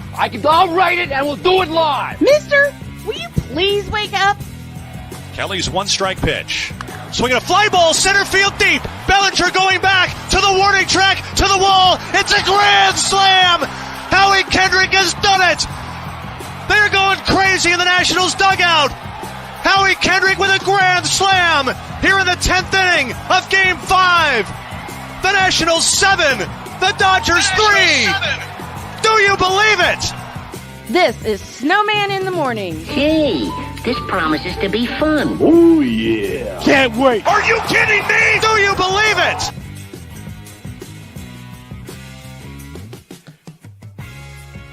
Here we are, our number 3 of Snowman in the Morning with Cole Johnson. I am Cole Johnson. We are joined by Wise El Jefe and my partner, Brian Snow. And, well, I think we have a guest, too. Take it away, sir. Unfortunately, he can't because okay. You got me now? There we go. Okay. All right. Let me try again. Dave Jagler bringing us in. That was from 2019. That was Howie Kendrick's grand slam, breaking hearts of Dodger fans. Why tell John Cole Sports to stop it when you can roll with it? Let's roll with it. All right. I think we are. We're going to find a way to work that into work that way into a segment. And I believe 10:05, 5 minutes past the hour. Mm-hmm. I think we're going to. I think our guest is ready. Is he not? Mm-hmm. Yes. All right. Ladies and gentlemen, a very good friend of mine is now joining the program, comedian Jeff Dwoskin, and he joins us right now. Good morning, Jeff. How are you, man? Hold on. What's up? Doesn't Jeff have a podcast? I do. Yeah, he does. Jeff is funny. Hey, No, Jeff. No one told me why this was going to be here. What's going on? How are you all doing? Hey, Jeff, it's good to see you. It's good to talk to you. It's been a while because the last time I had Jeff on, we taped a conversation and it felt forced. Not today. We're gonna have some fun today. And Jeff and I share a common denominator in one of our favorite comedians. And all I have to say to you, Jeff, is the name George Carlin. Yes. You want to talk about an influence? You want to talk about an influence? I mean, everything from flying on an airplane to the 7 dirty words to baseball versus football. Jeff, what got you? Let's do this conversation right. This is not taped. This is live, and I'm gonna ask the questions I asked 2 years ago, but we have you. We have you here. Let's do Has it this been right. 2 What got? years? It's mid 2020 when we taped our conversation. What got you started in comedy, man? Great question. I was funny at work, and one of the I love it. I had a web company, one of the first web companies in the country in the late 90s. And one of the websites we did was a Mark Ridley's Comedy Castle, and one of the pages talked about comedy classes. So it was a writing class for the stage.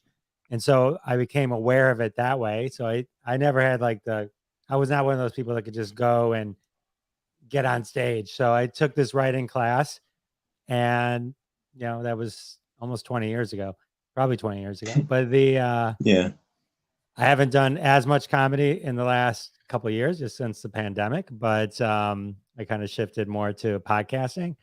But that's how I got into it. I was funny at work, and then I kind of said, all right, well, I'll do this thing. And then I did that thing at Mark Ridley's, and that was it. I just never stopped. So Classic Conversations with Jeff Dwoskin is where you can find him. Besides Carlin, who else were your influences? I loved early. I say early very specifically. Dennis Miller. There you go. I'm not politically aligned with the last 10, 15 years, 20, but right. But early, like Saturday Night Live, and I remember seeing him in concert, and I just that type of humor that was very influential to me. I enjoyed that. I thought that was an interesting approach to comedy. I loved Gary Shandling stand up. Actually, they used to. I mean, we all did. We all listened to Bill Cosby a lot. Bill Cosby himself, yes, was a staple on cable growing up. Yeah, it was. Yeah, it was. Chocolate cake. I nearly had an incident like that with my grandchildren recently. My parents listened to Joan Rivers a lot. My mom was actually a really big fan of Howard Stern way back. Nice. And nice. So there was some good comedy influences from my parents. Yes. Jeff, me and you are also good friends. I've known you for 2 years as well. You actually had something big. You actually spoke at Podfest, and you hosted a couple of tracks. Tell me, how did that feel? That was fun. That was a good time. Wise and I finally met. I think you were my first actual meeting for a podcast. Yes. I've met I think one other person, but only because he lives in Michigan. But that was fun hanging out with you. Yeah, Podfest was a great thing. I think for podcasters, I think going to any of these conferences, the quality of the content is always good, but I think the real silver bullet is just meeting people and getting to know other folks and networking. So that was great. We had Scott Dickers from The Onion was there, and it was a lot of fun. It was a good time. Well, next year I plan to bring my wife and I to Podfest so we can meet a lot of people. Wise, you included, Jeff, you included. I highly recommend it to anyone who has a podcast or a show or anything. This is an amazing community. The networking, the tips that I gave, I learned that at Podfest. Well, I'm going to take mine and start. I'm going to take mine and start it today. Start with a simple quote. And you said 10 to 15 seconds, Wise, correct? 10 to 15 seconds. That's what you need right now. Do a little reel, 10 to 15 seconds. Get it out there. Are you talking about reels or reels TikTok? And TikToks? Yes. Yeah, reels, I'm gonna go ahead and do that. Yeah, because I got a lot of sports trivia up my sleeve. Jeff, how do you take your coffee? Since we were talking about coffee earlier today, may as well throw that question out there. How do you like your coffee? I use cream in my coffee. That seems to be the consensus answer Jeff Dwoskin, comedian extraordinaire, joining us here on the program. Classic Conversations with Jeff Dwoskin. Who was the biggest comedian you ever interviewed? That I ever interviewed? I've been fortunate. The biggest one I've ever interviewed, I haven't released it yet, is Robert Klein. Nice.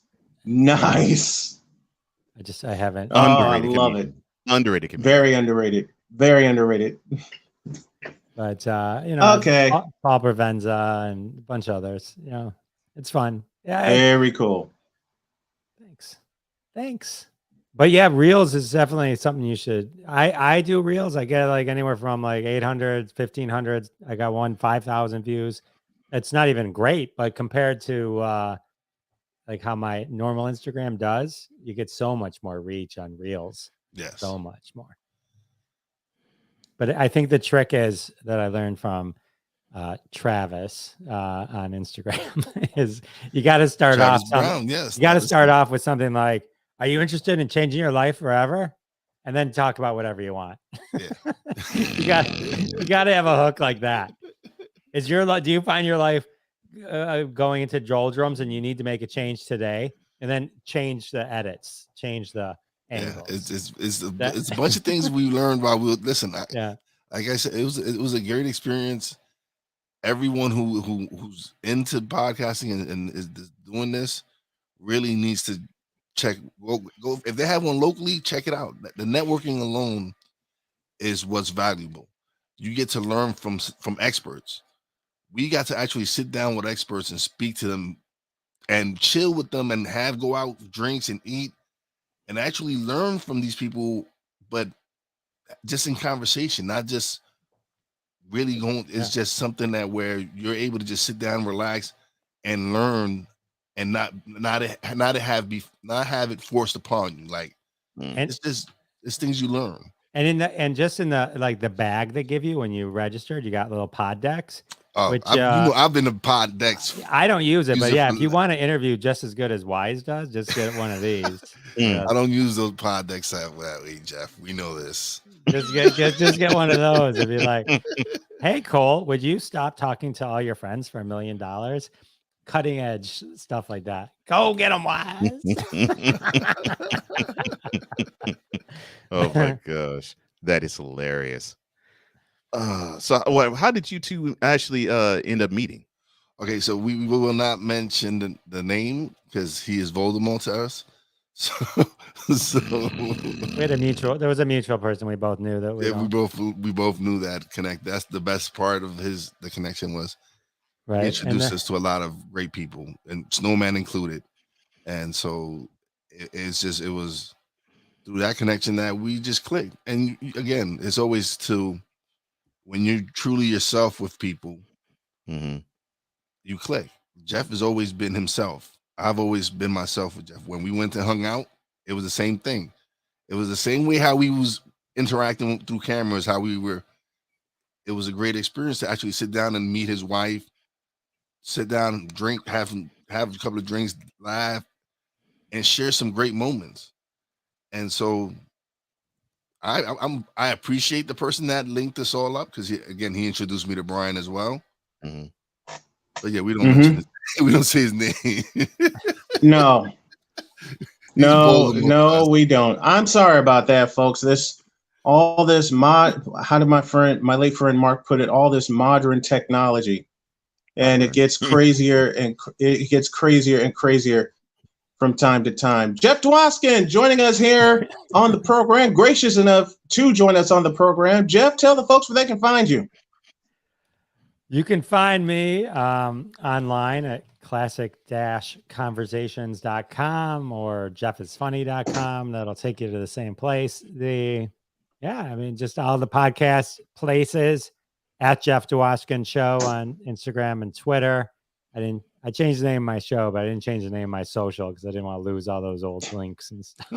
Right. Only so much people can take, So yeah. I did the same. I did the same thing with a quick rebrand of my socials. Now everyone's starting to follow it, and I love it.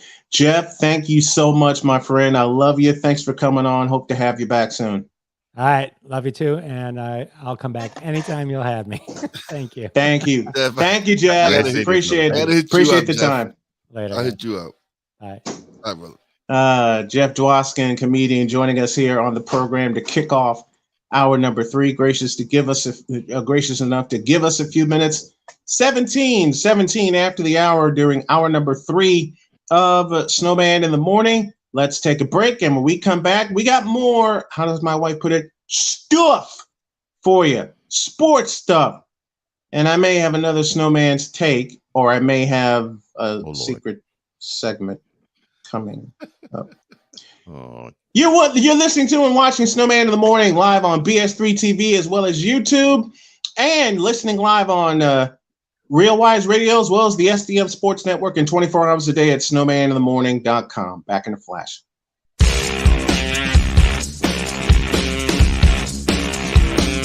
This is Snowman in the Morning.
Listen, you're my friend. I noticed you haven't really been yourself recently.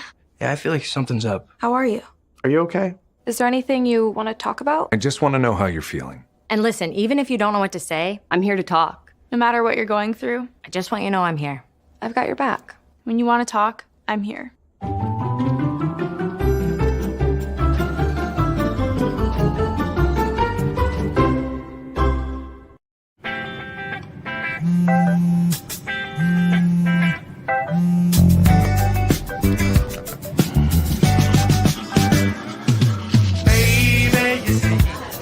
You're so right for me, and I'm right for you. I love the things you do, like sweet tasting wine. Your lips are so divine. Your loving turns me on. My lonely days are gone. That's why I'm never gonna let you go. Never gonna let you go, babe. I'm never gonna let you go. No, no, never gonna let you go.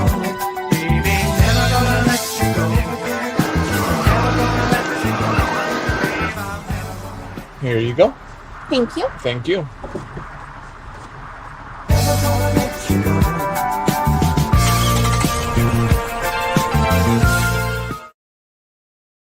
Hey guys, it's me, Isabella Gomez, filling in for Smokey Bear because he's got more to say than just... Only you can prevent wildfires. Like, if you're outside enjoying a barbecue, don't let a hamburger distract you from fire safety. Make sure you aren't dumping your hot coals or ashes onto the ground because that could start a wildfire. So take wildfire prevention seriously and let's save the world one day at a time.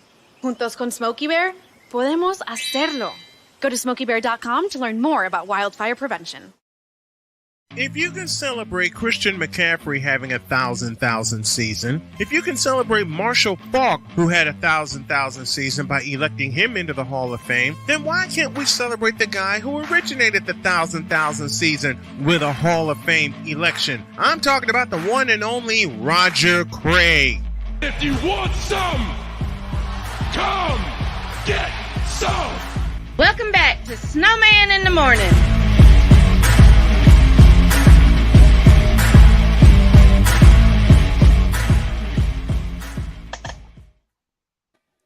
That's right, John Cena. Welcome back to Snowman in the Morning with Cole Johnson, with Wise, with Brian. I am Cole, and many thanks to Jeff Dwoskin. And yeah, that was a great conversation you all had. And it's great to see people connect in the way that they do. And speaking of a connection to the chat, we go. So Dana actually responding to Sick, talking about having his karaoke night back in the day. He says, I won OC Girls Heart karaokeing Anything But Love, Anything But Mine by Kenny Chesney.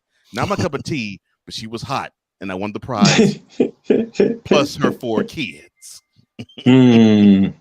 Sick earlier, Sick earlier said, Cole, back in my early 20s, there was a karaoke night, so I had my moments. And he also said, only a matter of time before Cole starts singing Michael McDonald.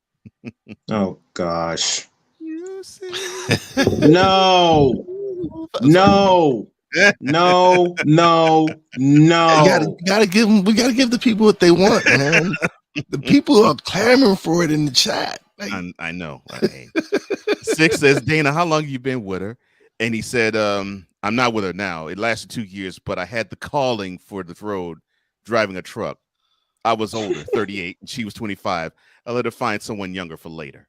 I love you, sense of humor, Dana. He says, I love the chat. I love the guys in the chat. Loving seeing sinking in Kershaw singing in the dugout made my morning. Ooh, you are a hardcore Giants fan. That's cool. I love it. Six says, good call, Dana. Dana says George Carlin was a prophet. He predicted everything. He surely did. Yeah, he did. He says, sure gotta did. give a shout out to Dove Stanhope. He also Dana also said, thanks, Jeff. Talking about Jeff Dwoskin. He says, glad I got to meet you virtually. And he also said, making my mornings more enjoyable. Do you have a time set aside for certain sports? Just curious. Stathead Geek here, and wanted all of you guys to take on MLB if your programming time provides, of course. Thanks. We're gonna start doing a lot more and MLB, and I think tomorrow would be a good day to start working in MLB. The thing is, for at least from the way I have seen how the sports cycle normally runs, seemingly people don't. I mean, the casual person seemingly does not really pick up baseball in terms of July interest until about July. Once the NBA finals end, and the draft is done, then we can. Then people start going into baseball and all that, because then the All-Star game. Normally it's about Wise is right. Normally it's about right at the tail end of the NBA draft time, which normally now is late June. So around Independence Day, that normally is when you see, of course, because All-Star game is right around that corner. Then that's when you normally start. The casual fan normally starts picking up and saying, "Oh, there's baseball took place since April. Oh, okay. Well, what's going on?" It's funny. It's funny how that goes. Unless you're like a diehard fan, and diehard fans. Diehard fans follow it. We're diehard fans. We're dialed in. We're dialed in already. Since February. Cool. Good morning, sir, and thank you again. Good morning to you, Cool McCain. Absolutely awesome, brother. Yes. Six says, good morning to you, Kane. McCain. Cool. He says, welcome to the Terror Dome. Come on down. I'm sorry. It's funny because that's the name of my fantasy football league. Oh, nice. Nice. Welcome to Terror Dome? Okay. Terror Dome, yes. Okay, cool. Cool McCain says, you got to give the people, give the people what they want. That's right. Got to give them it. Then says tomorrow is cool. Listen, when when the tribe speaks, it has to happen. We gotta listen. We gotta listen. Then it says, "Guess I gotta talk to Bart DeRosa." and then also says, "Yeah, I hear you, casual fan. I'm making highlight videos in December." Yeah, that sounds about right. But all right, yes, that's our feedback zone. Yeah, that's our feedback zone presented by Monkey Knife Fight and also presented by M Capital Holdings LLC. More on those sponsors tomorrow. More of those, they're affiliates, but they're sponsors. Doggone it, we're starting to pick up steam. Want to sponsor the show? Drop an email to snowmaninthemorning@gmail.com. That's snowmaninthemorning@gmail.com, or give a call to 919-247-3622. That's how you can get a hold of me, and you can sponsor the program that way. All right.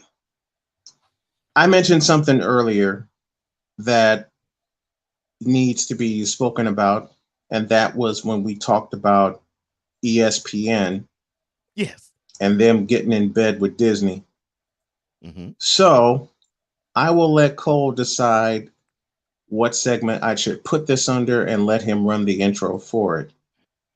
Okay. Because the things that I have to say about the worst kept secret in sports are going to piss off a lot of casual fans. So Cole, you're the EP. I will leave that to you. You roll the segment. I'll roll from there. All right. All right, so let me see. You did the Snowman's take. Of course, we're doing Bronze Session Confessions tomorrow. Shameless plug. Very shameless. And there are two of them. Oh Lord. Let me see. There's this. Whoa! Hell no! Oh, my bad. I hit that wrong button. Oh gosh. No, I think this one will fit. Let me see if I can find it. All right. Here we go. Cook. My bad.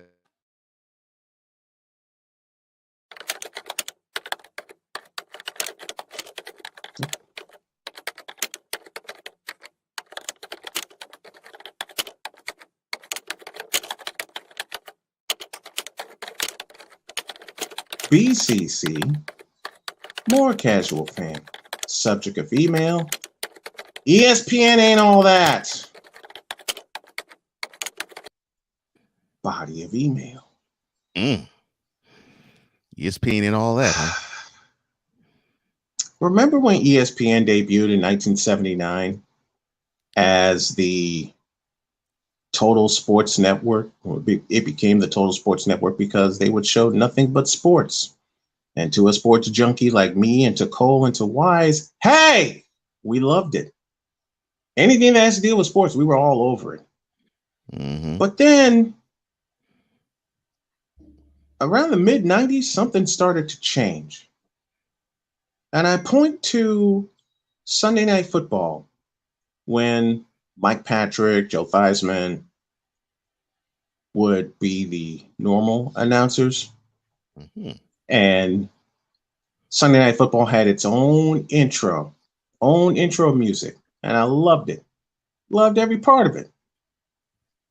But then the change was when Sunday Night Football's graphics started to resemble ABC's graphics. That got my spider senses up. And it's like, okay, what the hell is going on here? Then whispers started becoming loud shouts that ESPN, ABC, and Disney are getting in bed together. And I think, hell. Why did I think that? Because go back to 2005 when ABC was its own entity. ABC Sports was its own entity. It had style, it had substance, it had Keith Jackson, it had Brent Musburger, it had shucks, I can't remember his name. Gary Bender for a while. It was his own entity. I can live with that. But then College Football 2006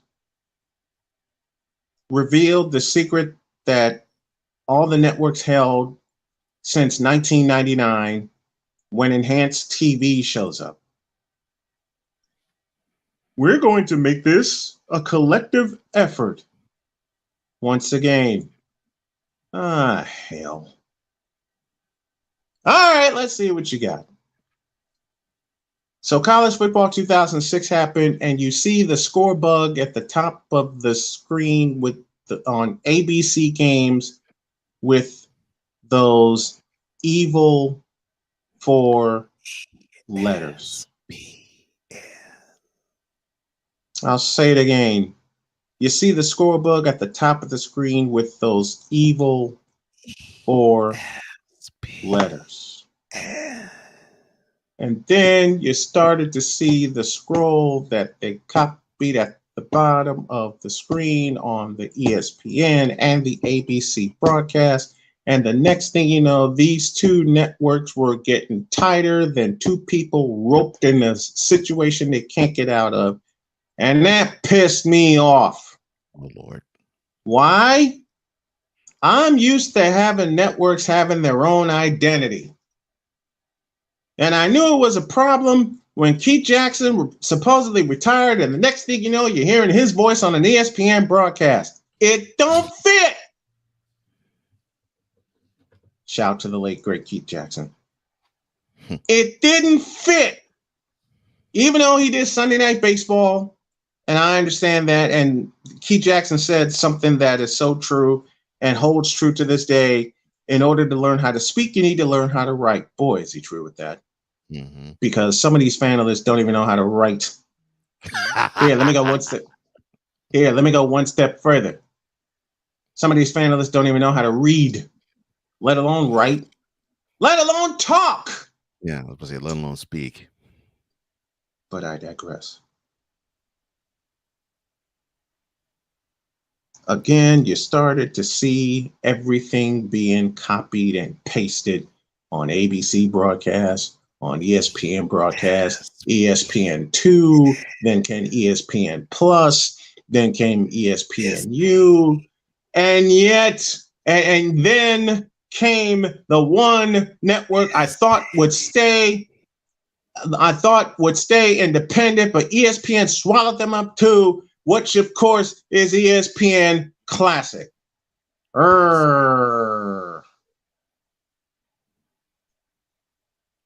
When they swallowed ESPN Classic and started airing live sports on ESPN Classic, that made me growl. Hell, that made me scream and that made me cuss. You know, Sick Diggy just said they don't know how to type, read, spell, or speak a coherent sentence. That's a truth about these panelists. That's the truth about these panelists. I mean, they lean on ESPN for every damn thing. Wow. They lean on ESPN for the stats. And I got to admit, I use ESPN for stats, but I got other sources too. But I hate the fact that ESPN and ABC got in bed with Disney instead of saying, F you, we're going to be independent.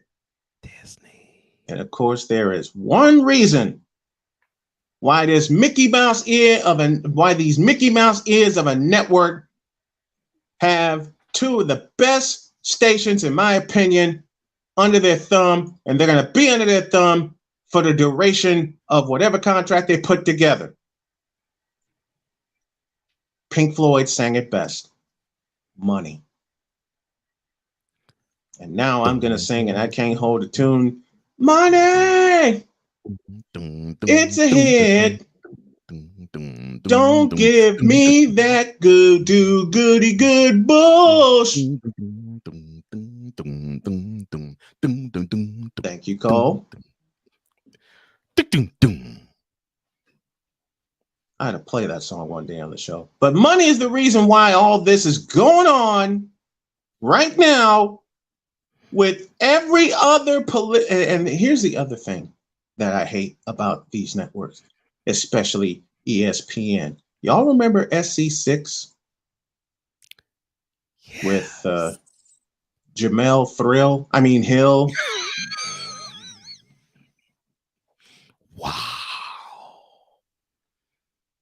Come on, y'all. We all know why Jamel Hill. Listen, his and hers was great because they stuck to sports. Yes. SC6 was more out of place and more political. I can't even make a comparison because I've lived in a few places, and if I start going there, then this will be political, and I don't want to talk about politics. Take politics out of sports, will you please? This is ESPN's fault, and they got to live with it. I'll say it again. The reason why these big networks are getting traction finally is because they've worked politics into sports, and that pisses me off. Cole Johnson did a legendary piece on Cole Sports on the Daily very recently about needing to take politics out of sports, period. But they won't do it because it brings in money. Well, you know something? This 4-hour daily spectacular refuses to put politics in sports because we're all about the sports, period. We're all about the stats, facts, and the figures. The hottest of hot takes, the coldest of cold hard facts, and it's related to sports. And that is what makes this show unique. And that is what is going to make this show $2 billion annually beginning in less than 2 years. Wow. I'll say it again for the haters in the cheap seats at the Summit, at Old Chicago Stadium, and Madison Square Garden. Hey. The fact that we talk sports and we stay talking about sports. Yes, we work in music. Yes, we work in comedy, but sports is the hook, as my wife described very perfectly. And that is what is going to bring us 8 figures before the decimal point for all you smart asses out there that want to talk ish to me within 2 years. You know why I say within 2 years? Because I, Wise, Cole, Jody, and everyone that's involved believe in this program to be the first internet sports-based program, even though we are looking for a couple stations that will take us on, and we got a couple of bidders right now. You know, Frank Battaglia said to me best, you know, who would take you on and who would get rid of their morning show? Well, I know nobody, especially not in the big markets. But I'll be damned if this show doesn't stick to sports, which is what we know best, and bring in $2 billion a year in 2 years. And oh, by the way, that's $2 billion annually, where all I have to do is write a check to Cole Johnson, say, Cole, this is your cut before your salary. I write a check to Wise, this is your cut before your salary. And I give a check to Jody, this is your cut before your salary. That's how much I believe in this. That's how much this guy right here, who started this in 2013, and Frank Battaglia, I must give you a shout out because you asked me some very, very tough questions. Very tough questions. And then he declared something that I will never forget when he said, you are no longer doing this for a hobby. You're doing this for a business. I'm thinking along the same mindset that ESPN does, but the difference is we're sticking to sports. We're sticking to what brought us to the dance. All these streaming networks that are out there, right now, you know, Peacock, Apple Plus, and Apple Plus sucks. The only reason Apple Plus is surviving right now is MLB, Major League Baseball. And I hate to say this about the announcers on there, but they were dragged into it. It sucks. Apple Plus sucks. I'll say that that service I'm not going to get. Apple Plus blows chunks. Wow. Period. Y'all remember Sunday Night Baseball when it premiered with John Miller and Joe Morgan? When ESPN was his own entity? Hold up. And then came the NBA contract in 2002, 2003. And that scoreboard at the bottom of the screen, even though I love the way they had that score bug at the bottom of the screen. Thank you, Dana Reagan. Apple Plus sucks. Apple Plus blows chunks. I love that they had the score at the bottom of the screen, but every sport right now, NHL, NBA, Major League Baseball, and NFL, with the re-advent of ESPN, has basically been put behind a blankety blank paywall. Why do I say it's put behind a paywall? What do you pay every month? Your cable bill. And once you pay your cable bill, swallow your pride and you get back into watching what you want to watch because everything is so cool. And believe me, I depended on cable for a long time. There are different streaming services out there that can help you cut the cord, and I'm going to be joining a few of them. You know, MLB, NBA, although I'm iffy about the NBA and some of its coverage right now. And that's where I left off. The NBA on ESPN blows. Since 2003. I love you, Mike Tirico and Tom Tolbert and every other announcer that's been employed by that evil four-letter network.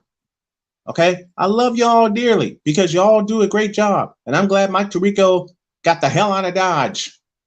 Smart man. I'm glad Mike Tirico got the hell out of Dodge. Mike Breen is the NBA voice. Love you dearly, Mike. And he's also the television voice of the New York Knicks on MSG. Yes, okay?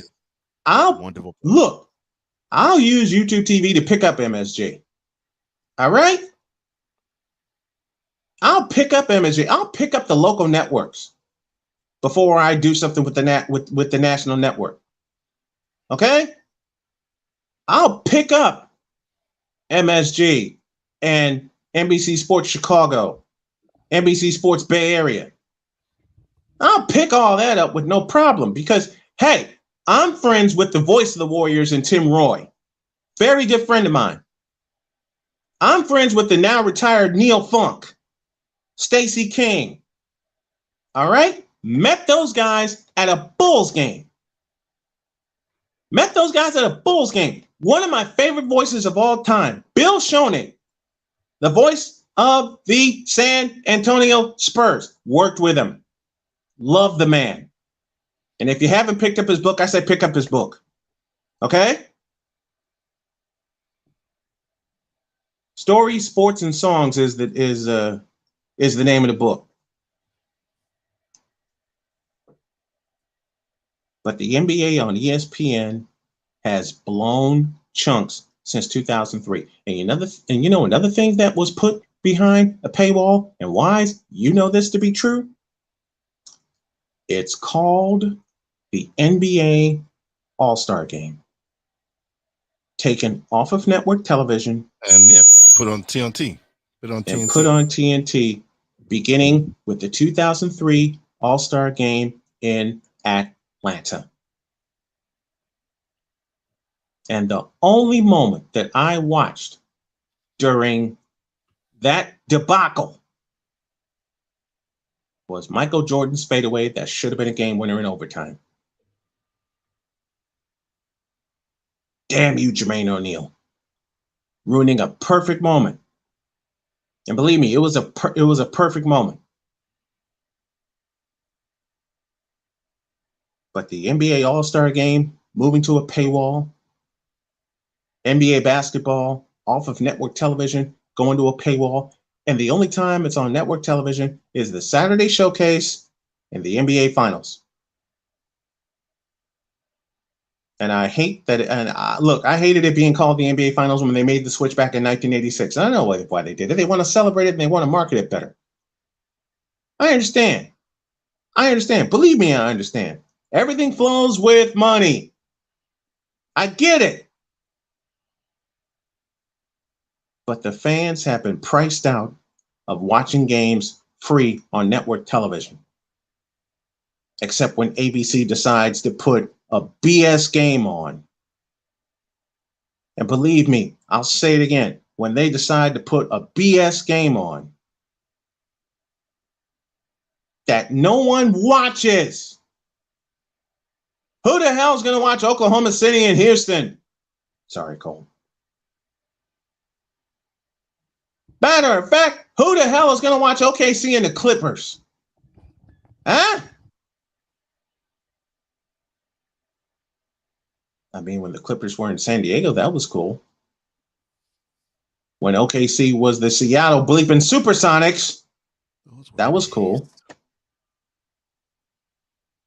All these networks are getting greedy. NBC, CBS, that evil four-letter network.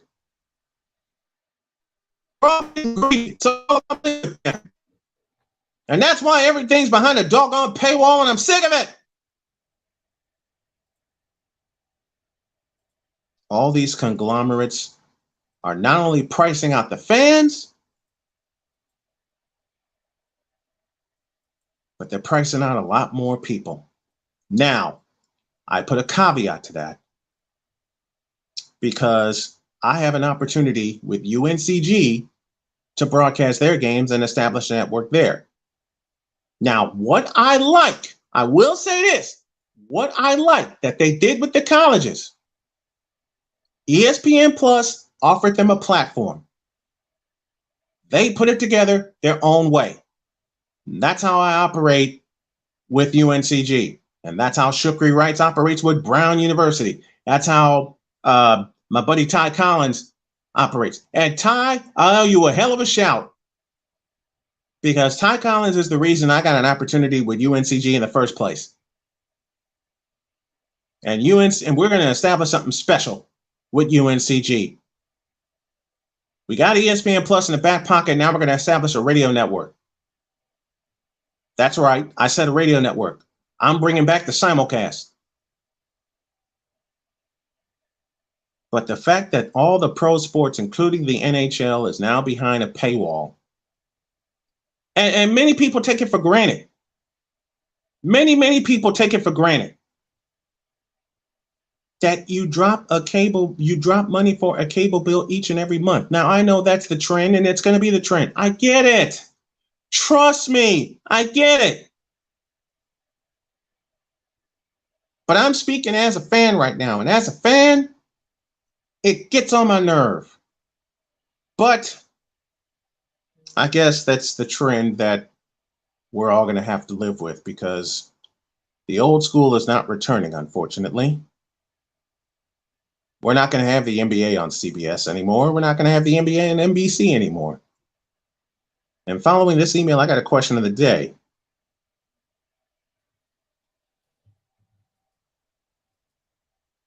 But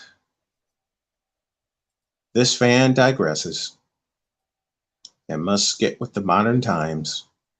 And I understand that now, because it's all about money.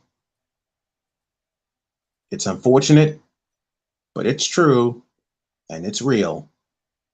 But just for one day, one happy day, can we return to the old school where the NBA was on CBS and ESPN and ABC were their own entities and didn't have mouse ears to tug on? Can we just have that back for one day? No? All right. Then I may as well bring this email to a close.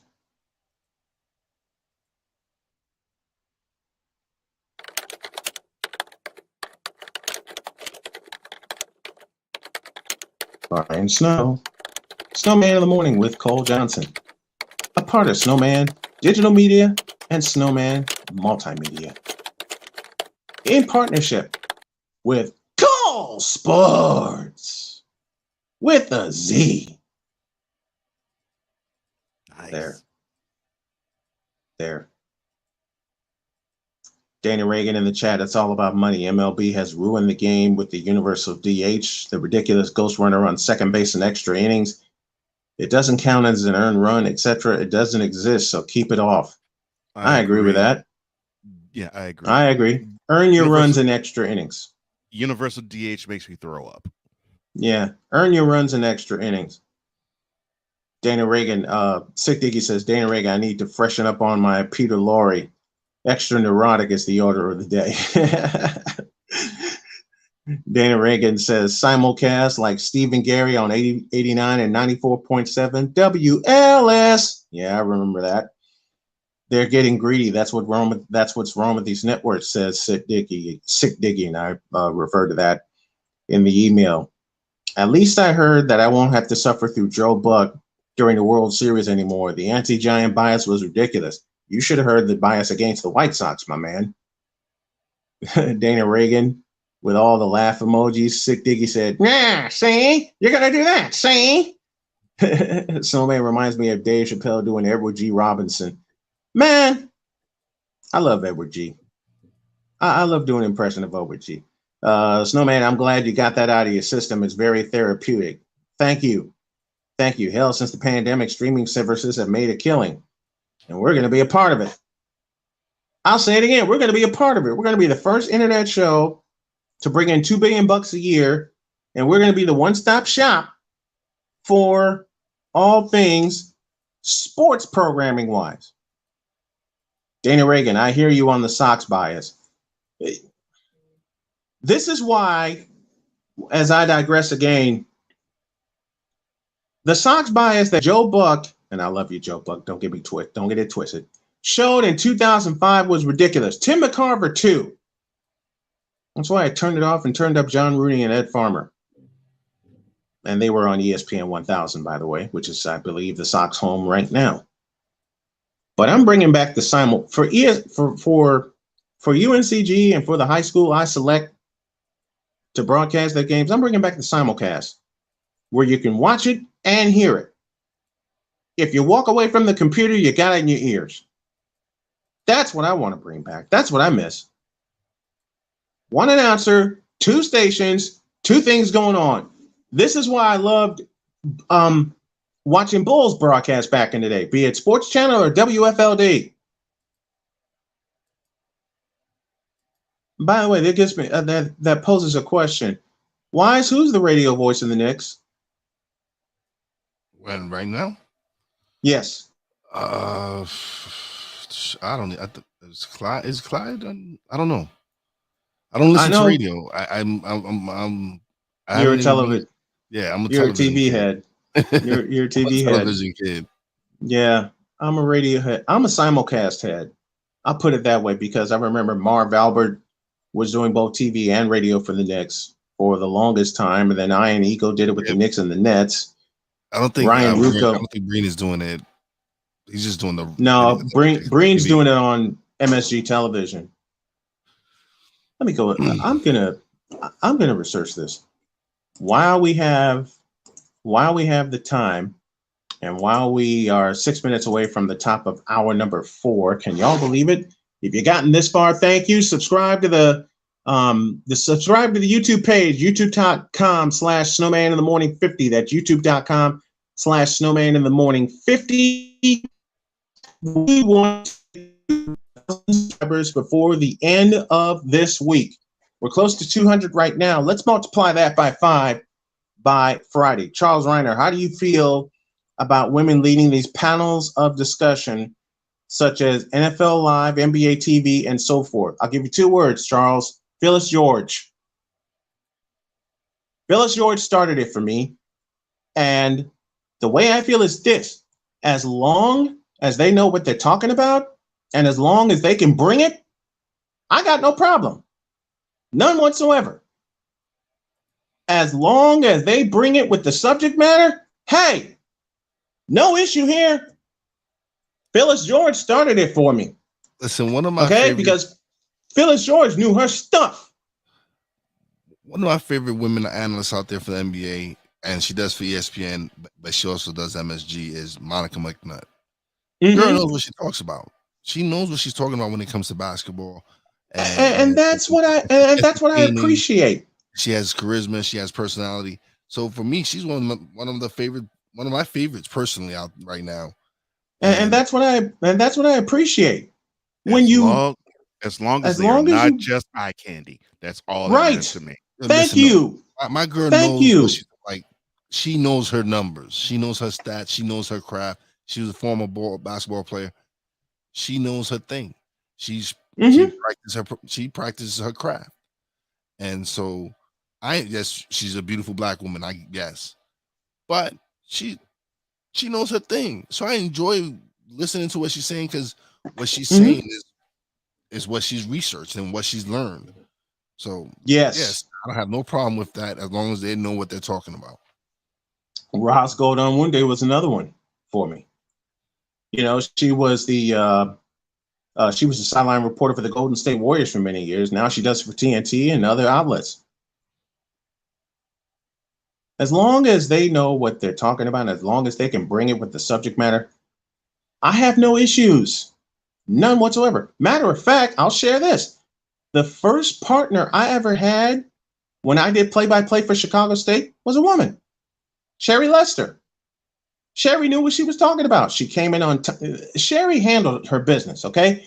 She came in on time. She researched the games that we were doing when we were getting organized at Chicago State. And we finally got a spot on the floor, and I got to share that story after the break.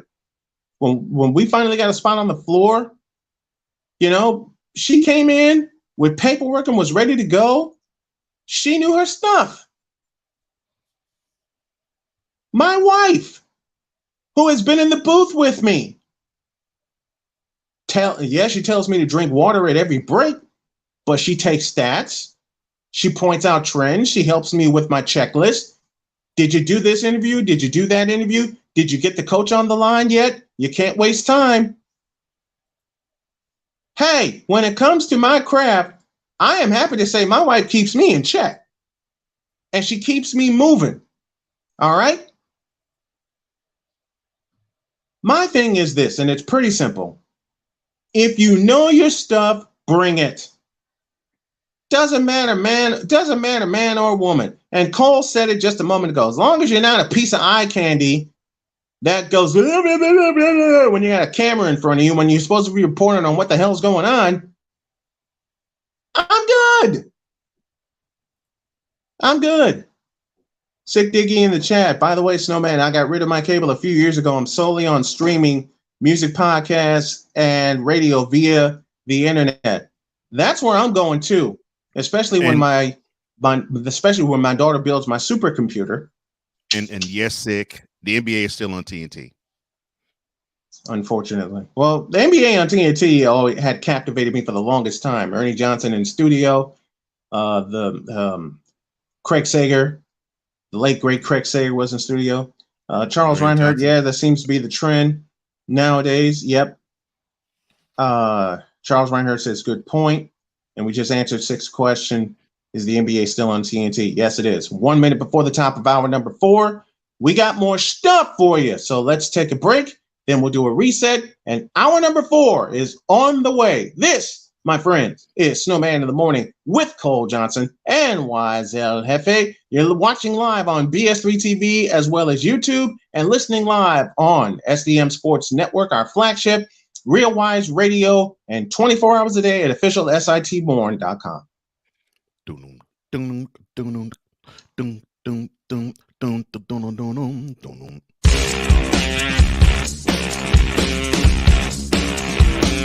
This is Snowman in the Morning.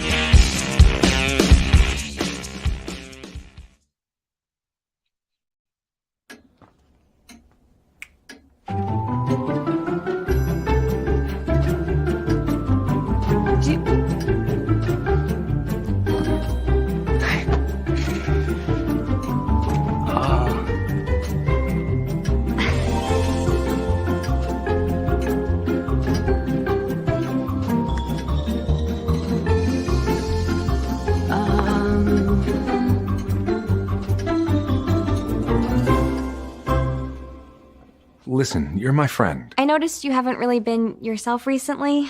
Yeah, I feel like something's up. How are you? Are you okay?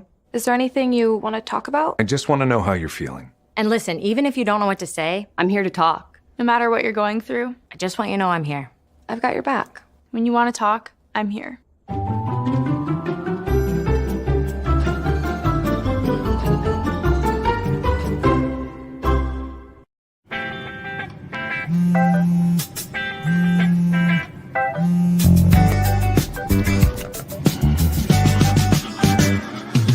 Baby, you see, you're so right for me.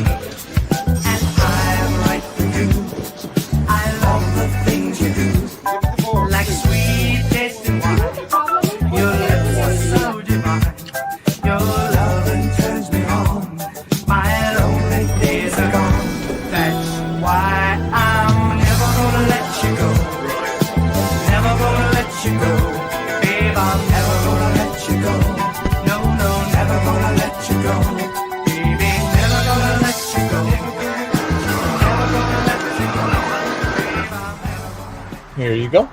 Thank you. Thank you.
Hey guys, it's me, Isabella Gomez, filling in for Smokey Bear because he's got more to say than just, Only you can prevent wildfires. like, if you're outside enjoying a barbecue, don't let a hamburger distract you from fire safety. Make sure you aren't dumping your hot coals or ashes onto the ground because that could start a wildfire. So take wildfire prevention seriously and let's save the world one day at a time. Juntos con Smokey Bear, podemos hacerlo. Go to smokeybear.com to learn more about wildfire prevention. I can't do it. We'll do it live. Do it live! I'll write it and we'll do it live! Mister, will you please wake up? Malone will inbound. Fisher's in the game. Walton, O'Neal, and of course Bryant. And everyone is paying attention to Kobe Bryant. They start with Shaq. He gives it to Walton. Here comes Kobe. Less than 5 from way outside. Got it! Oh, man! With 2.1.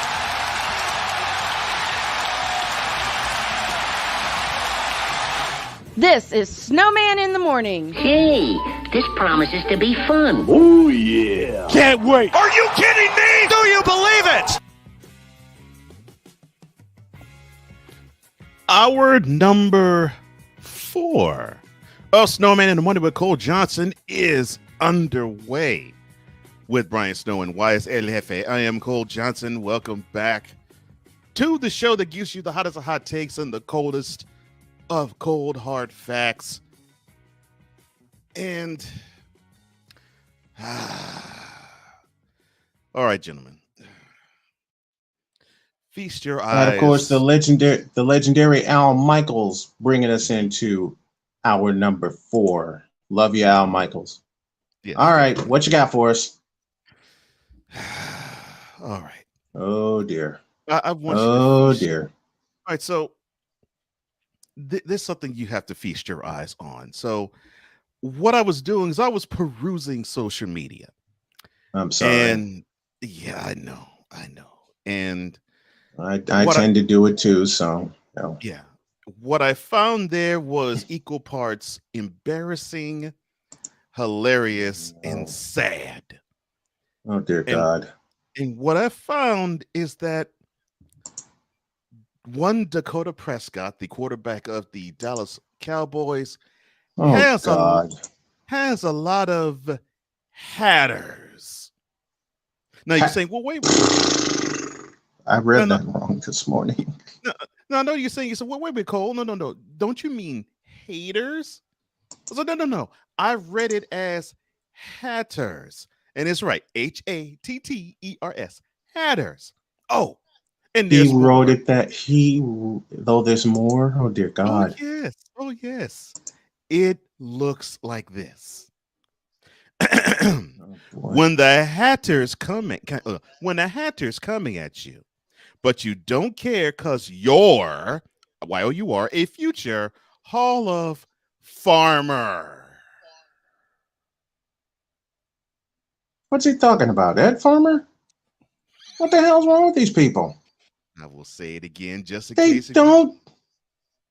Please do. Let me read that again. This happened because they stopped teaching cursive in school. Just in case you won't catch that, I'm going to show it to you again. and I can't believe. Please do. I cannot believe I saw this perusing social Me media. neither. It said, when the hatter's coming at you, but you don't care because you're, Y-O-U-R, a future Hall of Farmer. A future when you're, not your, Hall of Farmer. Hall of Farmer. But your, I mean, Hatters. Who wrote this slop? Hatters. Hatters. Who wrote this slop? Hatters, your I farmer. mean,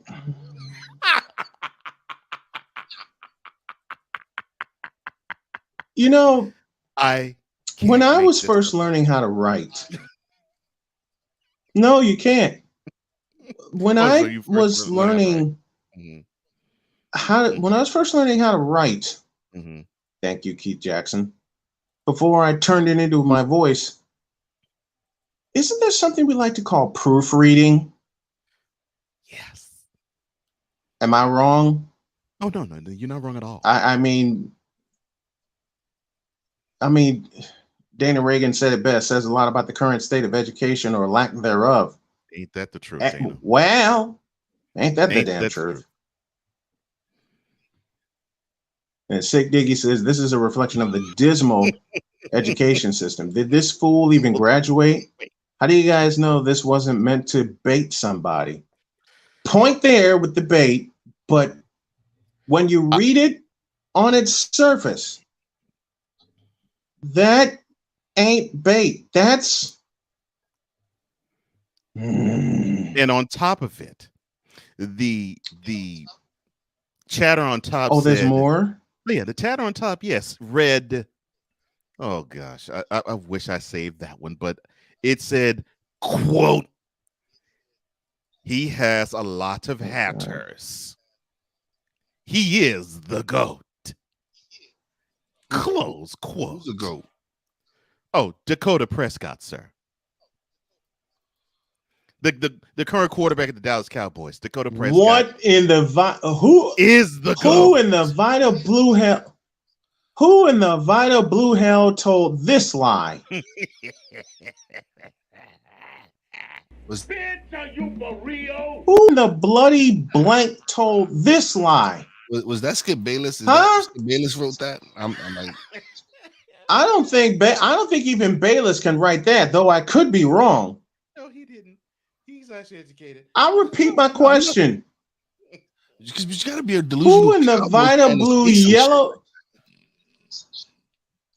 Who in the Vita Blue Yellow Belly Red Blooded Hell told this lie? Or wrote this lie? Oh my God. Listen. Oh Lord. Dak Prescott, to me, while we're on the subject of Dak Prescott, Why are we talking about? Has he achieved a couple of things? Yeah. Because it's hour 4 and Cole peruse social media, and I can get a few things off. And I can get a few things off my chest. Listen, Cole, you need to stop searching. I'm gonna say, listen. We all peruse social media, and some of these people make us lose brain cells. I get that. Hell, I can't even say how many. I can't even say how many brain cells I lost perusing social media, especially when it comes to Cowboy fans, bronzexuals, and Wardell Stephen Curry II. That's like me saying. That's like me. Seriously, like this is me. Like me saying, which I would never say. I would never say such a thing. But that's like me saying Daniel Jones is the second coming of Eli Manning. Don't you ever say that again. I know you don't mean to say it, I but wasn't meaning it as I know that's you just, weren't. I'm just. I know. That's how I'm equating. I know. That's like me saying such but a blasphemous thing like that. Thank you. Like, I was waiting for that word. Like something. But really, It's straight blasphemy. Yes. who the hell? Wait. Who the hell? I can't. I can't do it. I can't believe he wrote that himself. I can't. It's a troll or somebody. He couldn't have done that. Somebody had to be trolling when they wrote that. He cannot be that. He can't. I'm not a fan of the Cowboys, but it's hard for me to believe, even though I see the evidence, that he wrote that. Oh Lord. I'll equate it to spell check. Hold on, wait a minute. Spell check, proofreading. I don't spell check. You don't misspell. Spell check. Change. You don't look. You don't misspell and overlook Hatters, Farmer, or Your. Oh, I know this, but I'm trying not. Hall of Farmer, y'all. He might be in Hall of Farmer. Listen, he might be a great farmer. Like, who knows what he does on his offseason? He might have a great crop, and I guess that. But he doesn't do it. But he does. Is okay. That like he's time for me to spit out some soup? I don't know. Time for me to spit out some truths about one Dakota Prescott. Okay. And these are the faults of his coaches in the NFL. It goes a little something like this. They depend on him entirely too much instead of handing off the ball to Ezekiel Elliott. Agreed. And having something. Agreed. You see, with these, but and it's their fault for paying Ezekiel Elliott. Well, and it's their fault for it's their fault. It's Gerald's fault for paying Ezekiel Elliott and not making sure he reports to camp in not wearing crop tops. Yeah, not wearing crop tops and yeah. Oh my! Look, he doesn't report to camp in shape. See, it just whose fault is that? It looks like he definitely his, and it's the team's, but it's his and the team's. Yeah. But it looks like he doesn't round out into shape throughout the season either. Well, well, that's proven because he seems to have these nagging injuries because of it. Yeah. But I swear, and see with me, this is why on some days social media should be closed to some people. You see, with me, because when you fix it in your head to write a post like that,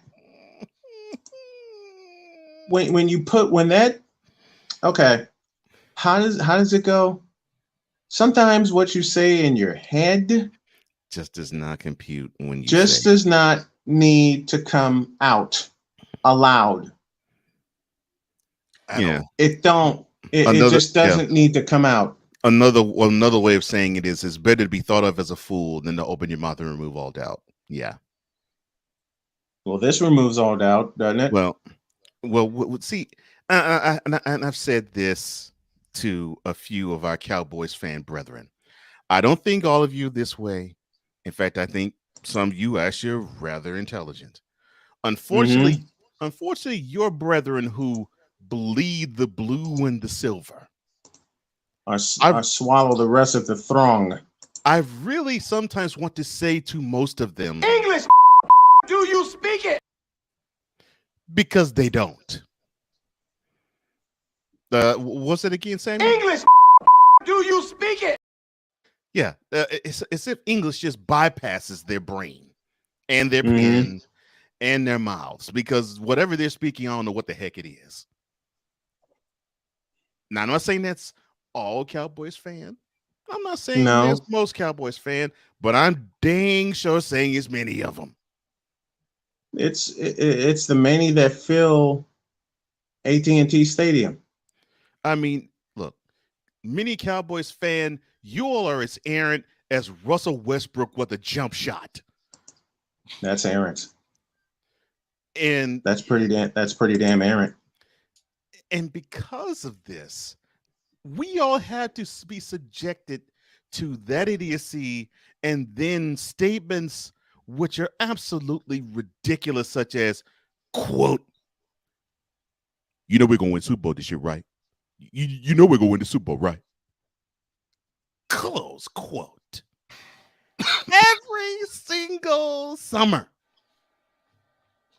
we hear this crap, and now going on 27 years, you are dealing with a mediocre team, and you still come with the quote, you know we're going to win Super Bowl this year, right? You know we're going to win the Super Bowl this year. The last two Cowboy quarterbacks, Tony Romo and Dak Prescott, were all about numbers, not wins. I'll say it again for those of you in the cheap seats at Old Texas Stadium, and for you, Cole, at the old Astrodome. Right on. The last two Cowboy quarterbacks were all about numbers and not wins. What do I say often on this show, gentlemen?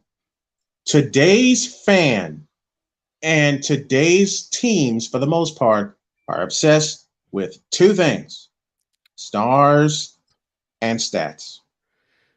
Don't believe me? Just ask the Los Angeles Lakers. Or wise, as Fat Joe would say, yes, yesterday's fan is not today's fan. Ain't that the truth? Yeah. Which, look, when I first said, as I perused social media some time back, I said Roger Craig deserves his spot in the Hall of Fame, and I got crucified.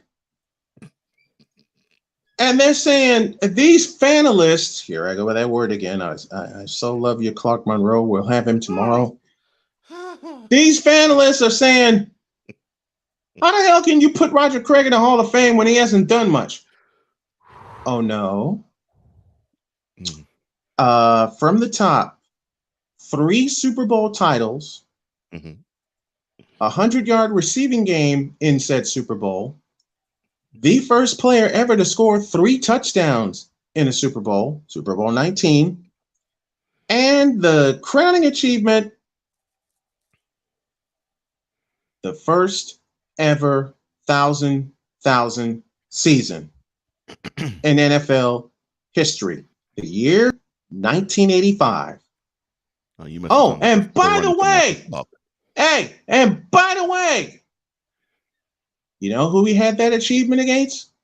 Week 16 against the Dallas Cowboys. And it was at Candlestick Park. How do I know this? Not only did I watch that game, I have that game on my computer.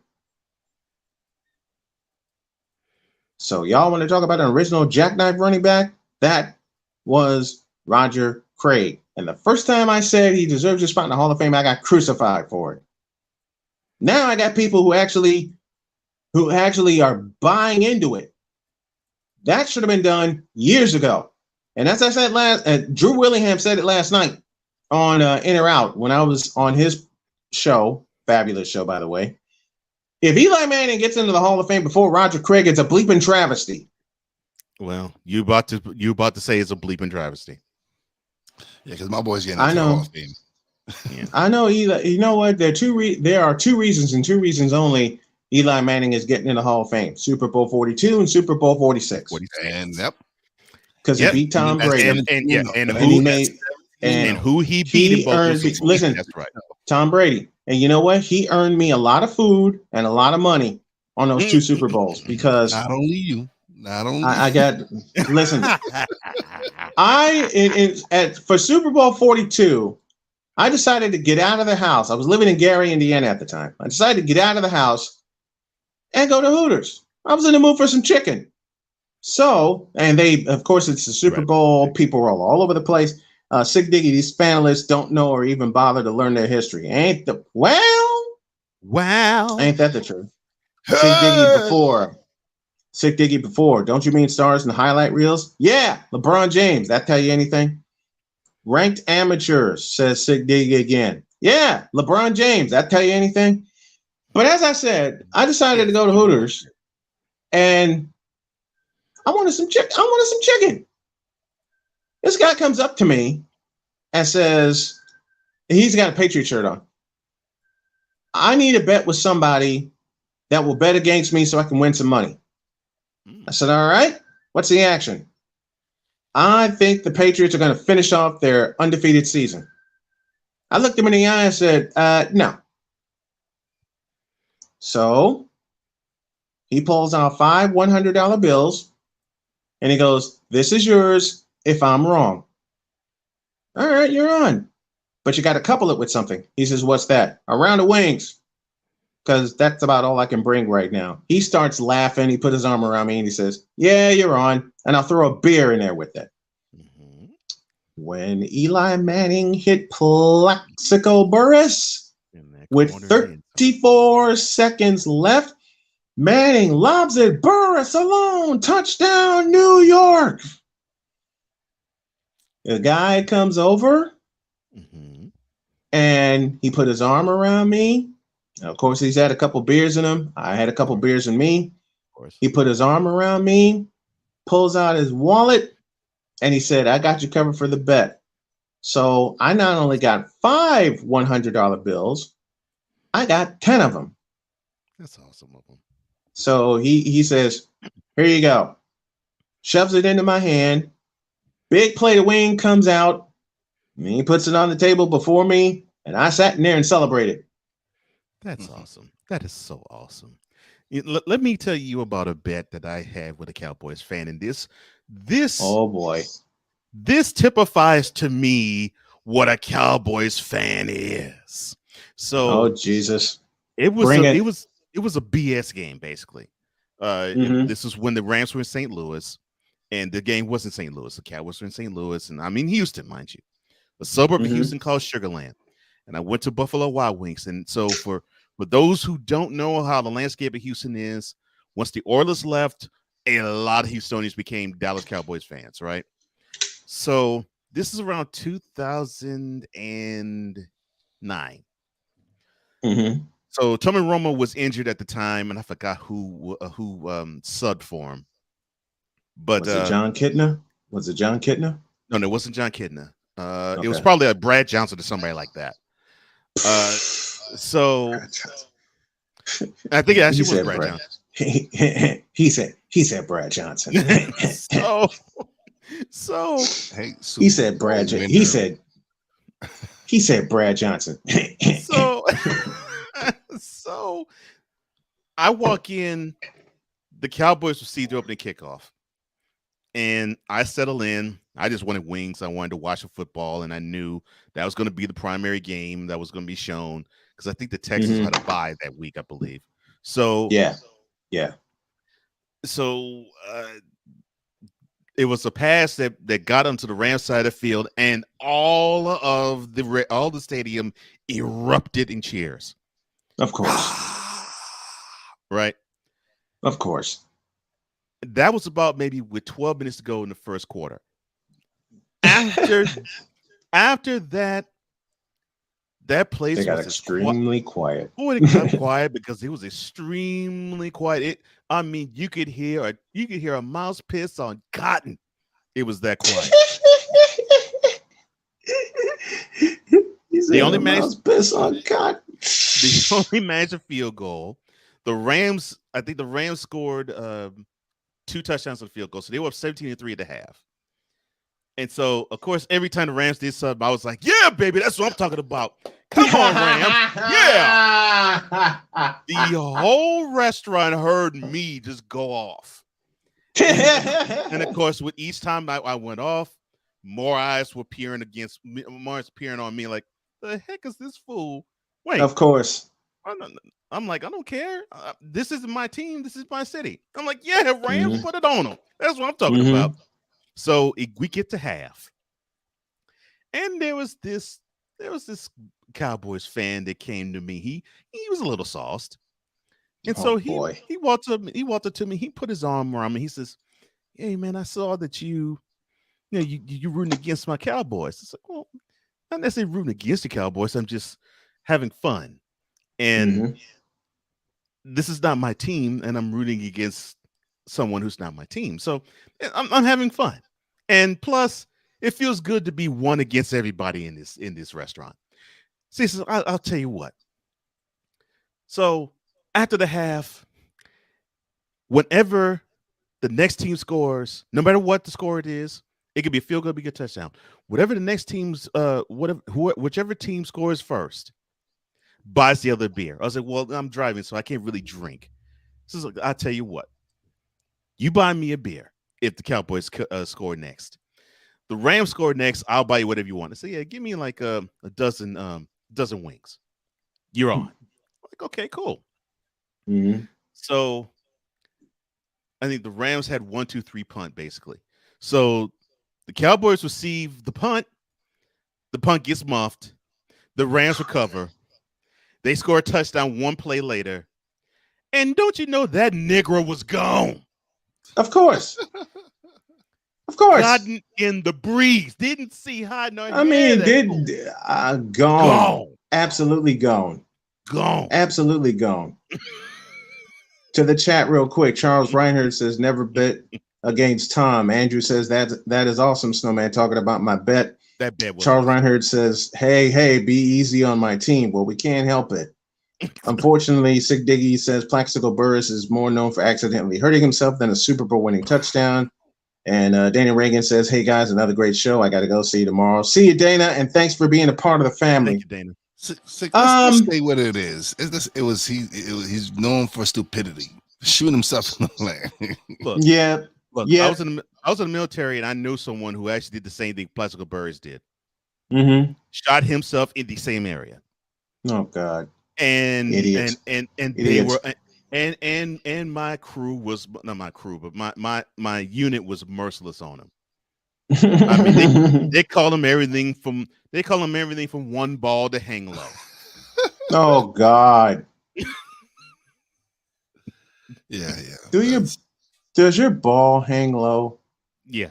Does it wobble to and fro? I'll stop there. When I watched Super Bowl 46, I won't complete the song. It's too easy. That joke is too easy even for me. Hell, that joke is too easy for my son. And I know my son would sing the rest of it in a heartbeat, and he's 23. Bless his heart. I love the kid dearly, but he would have the nerve to complete the song I won't complete. And the only reason I won't complete it, listen. And oddly enough, my son's name is Dakota. So, and Dakota, I love you. I love Dakota. Listen, I got to share this story. When I first met him up in Terre Haute, he had his dog, Ferguson. Now, I hadn't been around dogs. I've been around cats most of my life until I met Lucy. Ferguson is a Rhodesian Ridgeback. Big-ass dog. And like I said, I was still getting over my fear of dogs. And all of a sudden, I hear Dakota go, oh, Ferguson. And in fright, I stood up and extended my arms, didn't know that was a command that Dakota taught him for a hug. And I'm like, oh, he wants to. So Fergie stood on his hind legs, and I walked over to him and gave me a hug, and that dog has been in my lap since every time I see him. So, and then the first time, like I said, first time I met him, we were in Terre Haute, and Jody wanted to take a picture of us. So what did Dakota and I do? Make funny faces. So Jody gets frustrated and say, hey, cut it out. I want a picture of you two. Well, she now has a few pictures of the two of us, and we're not making funny faces. One of the favorite pictures that she has is me and Dakota in shucks, what is the name of that shop? Guitar Center.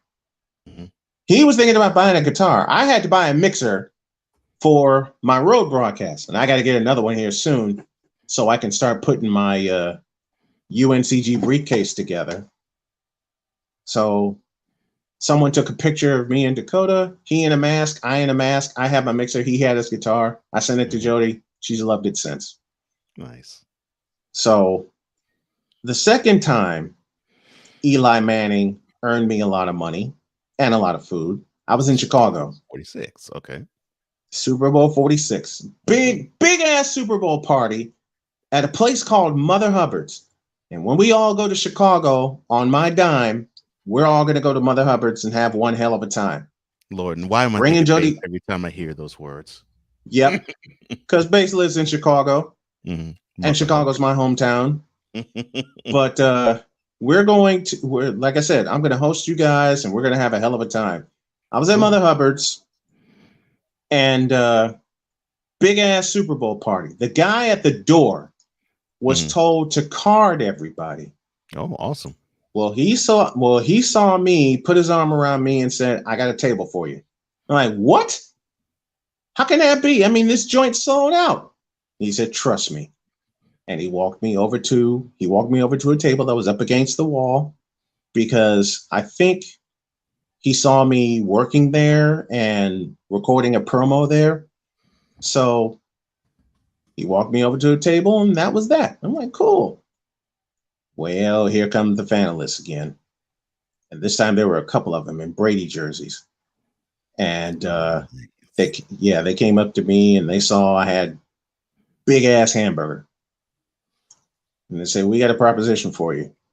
I said, don't ever say that to me again. And they start cracking up. Whole table starts cracking up. And they said, "Nah, it involves food. All right, you have my attention. We'll buy you anything on the menu if you'll bet us that the Patriots are going to win today." All right, you're on, because they're going to lose. Yeah, that didn't sit well with them. Of course it did. And they said, "How much are you willing to put up?" And I looked at my wallet and I said, "I have 3 $100 bills. I would have 4, but I planned to spend one of them on food." And they were like, "Good thought. All right, we'll both match you. Make it an even 1,000 and you got a deal." All right, deal. So I put up my 400, they put up their 6. And when Eli hit Mario Manningham on a deep out, the best pass he ever threw in his career. Yep. And then the last pass was incomplete. And they walked over and they said to me, "How the hell did you know?" Because Tom Brady can't beat good teams in the playoffs. So we sat down, had a big discussion.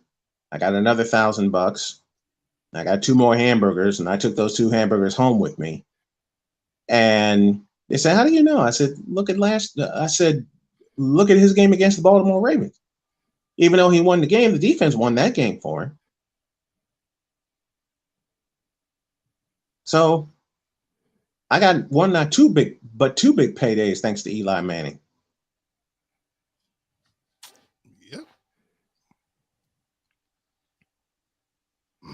All right, 35 after hour number 4. Let's take a break, and when we come back, we'll wrap this bad boy up and take us home. This is Snowman in the Morning, live on BS3 TV, as well as YouTube, and the SDM Sports Network and Real Wise Radio, and 24 hours a day on officialsitmorn.com. Back in a flash.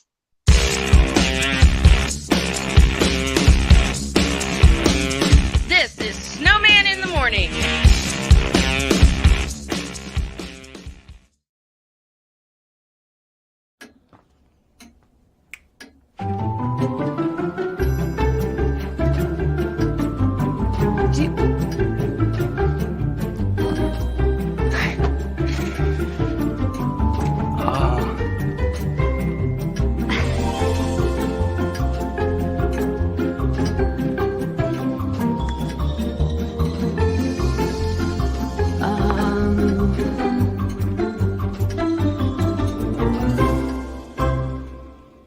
Listen, you're my friend. I noticed you haven't really been yourself recently.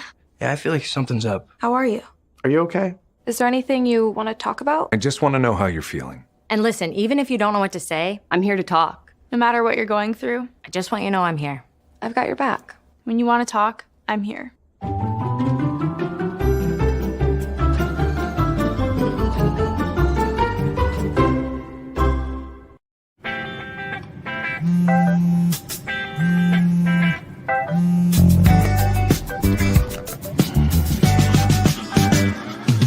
Baby, you see, you're so right for me, and I'm right for you. I love the things you do, like sweet tasting wine. Your lips are so divine. Your loving turns me on. My lonely days are gone. That's why I'm never gonna let you go. Never gonna let you go. Babe, I'm never gonna let you go. No, no, never gonna let you go. Baby, never gonna let you go. Never gonna let you go. Here you go. Thank you. Thank you.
Hey guys, it's me, Isabella Gomez, filling in for Smokey Bear because he's got more to say than just, Only you can prevent wildfires. like, if you're outside enjoying a barbecue, don't let a hamburger distract you from fire safety. Make sure you aren't dumping your hot coals or ashes onto the ground because that could start a wildfire.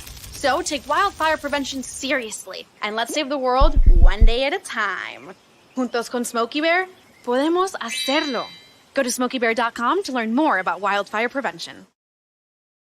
Mister, how do you operate this Twitter thing or this Instagram thing or whatever the heck? You're supposed to know all this stuff. Anyway, welcome back to the show. Well, Dr. K, your better half does know all this stuff. You can go to official SIT Morn. That is official SIT Morn. Back at it. Snowman in the morning with Cole Johnson with Wise El Jefe. Brian Snow, Cole Johnson here. We are winding it down. Yes, we are. And this portion is brought to you. I'm sorry. This portion is brought to you by Black Lion Security, headed by my friend Charles Faulkner. The pride of protection with the protection of the pride. That's Black Lion Security. Look them up on Facebook. Black Lion Security, proud sponsor of Snowman in the Morning, and we're working out that deal to get them and a couple of other folks in place. Hey, want to make some prop bets for the NBA Finals? You go to monkeyknifefight.com, you sign up, use the code Snowman, and they'll match you up to $100. That's monkeyknifefight.com. Use the code Snowman. You can start making bets, and they'll match your initial deposit up to $100 if you use the code Snowman. While we're doing a little housekeeping here, join the Patreon because we got some exclusive stuff for you. Patreon.com/SIT Morning. That's patreon.com/SIT Morning. And also, if you feel it in your heart, you can donate via PayPal, paypal.me, I beg your pardon, /snowman2172. Or you can go to the GoFundMe matter of fact, let me do a recap right now. Cole, do me a favor, throw 100 Days of Carolina up for me. All right. Here we go. Right now.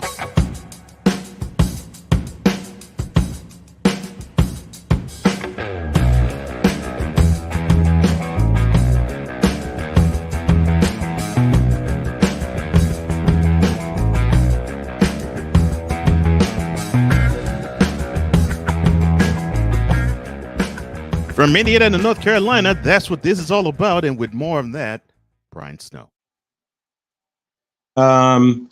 This is the initiative. Got 100 days to get south and 100 days to get back to Carolina. I'm working on getting my strength back because I kicked cancer in the ass.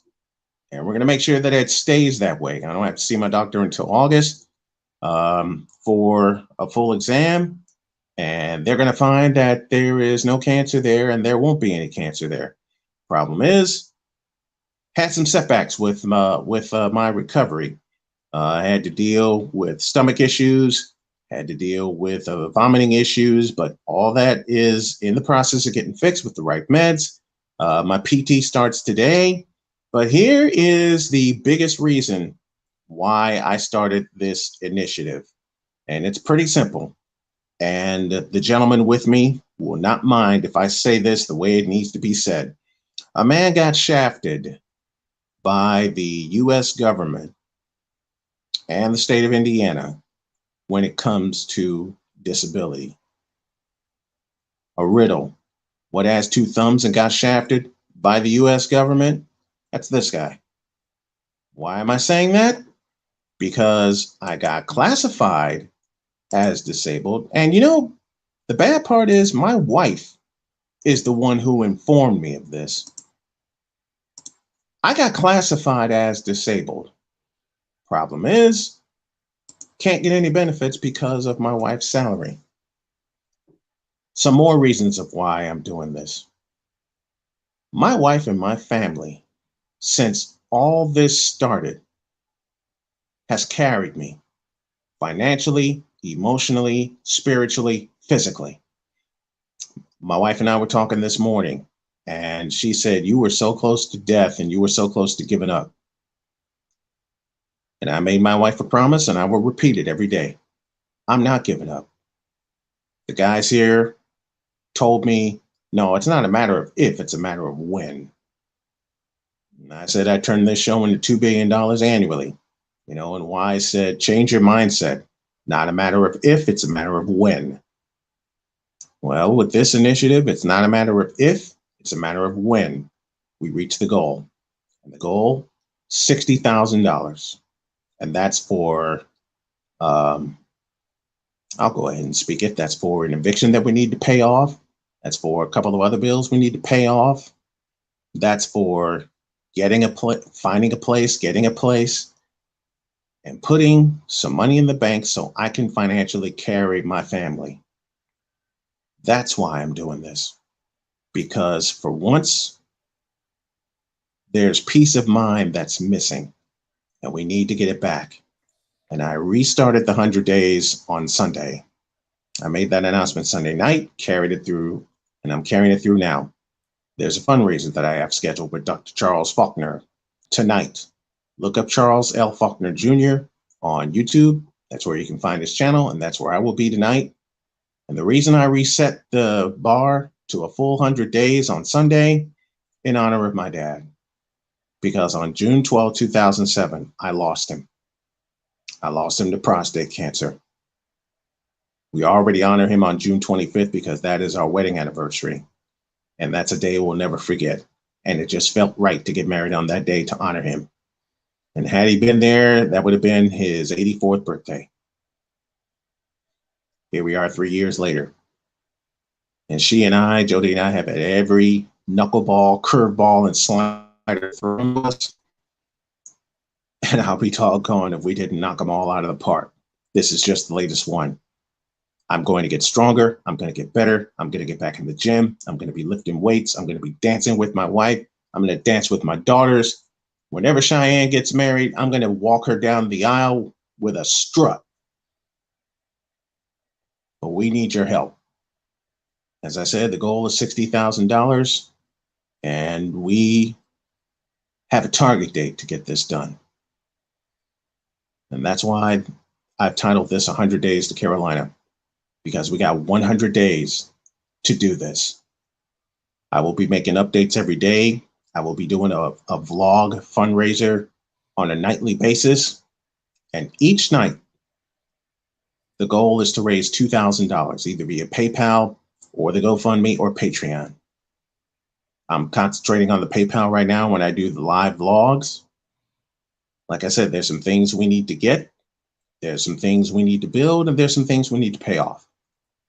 And I want every contingency covered. That's why I'm doing this. Biggest reason, the biggest reason, I'm married to her. That's the biggest reason why I'm launching this initiative. To give her some peace of mind and to give some peace of mind to my family. And that is the reason for 100 Days to Carolina.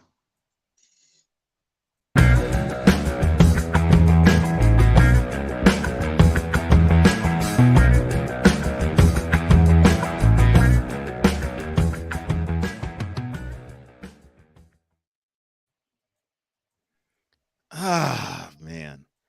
Yeah, that's a really good cause. Really, really, really good cause. Okay. It's like she needs some peace, man. Yeah.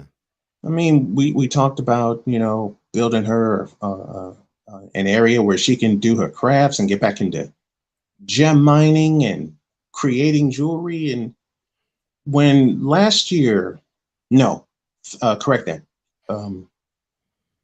Y'all know we raise rabbits and we breed rabbits. Mm-hmm. When someone broke into our rabbit barn and picked them all off 2 years ago, stole all our rabbits, I have never, except for my cancer situation, I've never seen my wife that devastated. And in 4 words, that pissed me off because her peace was taken away from her. No, more to the point, her peace was stolen. Her peace of mind was stolen. And though I can't prove who did it, I have a theory who did it. She calls me her dragon, and I have this on my desk at all times. I'm going to be her dragon. I'm going to defend my home. I'm going to defend the people in it. My children, my grandchildren, I'm going to defend everybody in it. And I'll be damned if I don't chop some people while I'm at it. But this is for her, man. This is for her. This is for giving her peace of mind back. And I'm sorry I'm monopolizing the time. You can forgive me, please.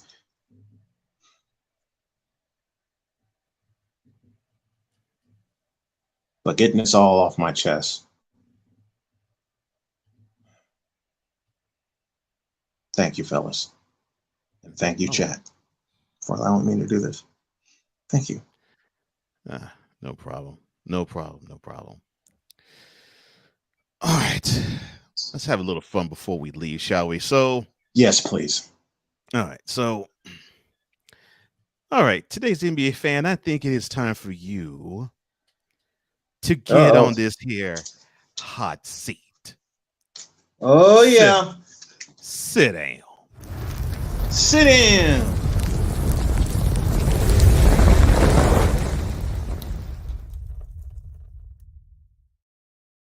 So apparently this must be how things roll. Ever since game 2 of this year's NBA Finals, the criticism seems to follow this bouncing ball, so to speak. Oh boy. Quote, when the Celtics win, the Warriors are soft. When the Celtics lose, the refs cheated them. What? Close quote. Who the hell told that lie? In sort of another perusing social media type of thing. Oh, God. I'm sorry. After every single victory in this series, which will be after games 1 and 3, many people were extolling the virtues of the Celtics while basically saying that the Warriors, including Curry, are all soft. Curry's not clutch, and he comes up soft if you put pressure on him. That is what the criticism has been. and the language has been. However, after games 2, 4, and 5, it was calls missed. It was calls that were going the Warriors' way. Now, I witnessed nothing to the point that the Warriors outplayed them, right? Am I in the ballpark here?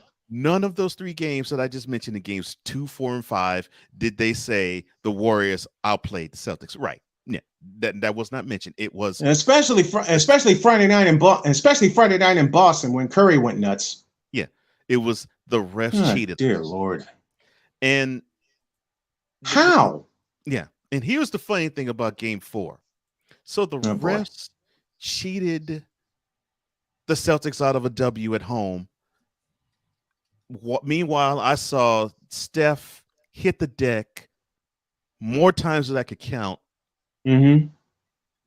Yet the refs cheated the Celtics out of a out of a win.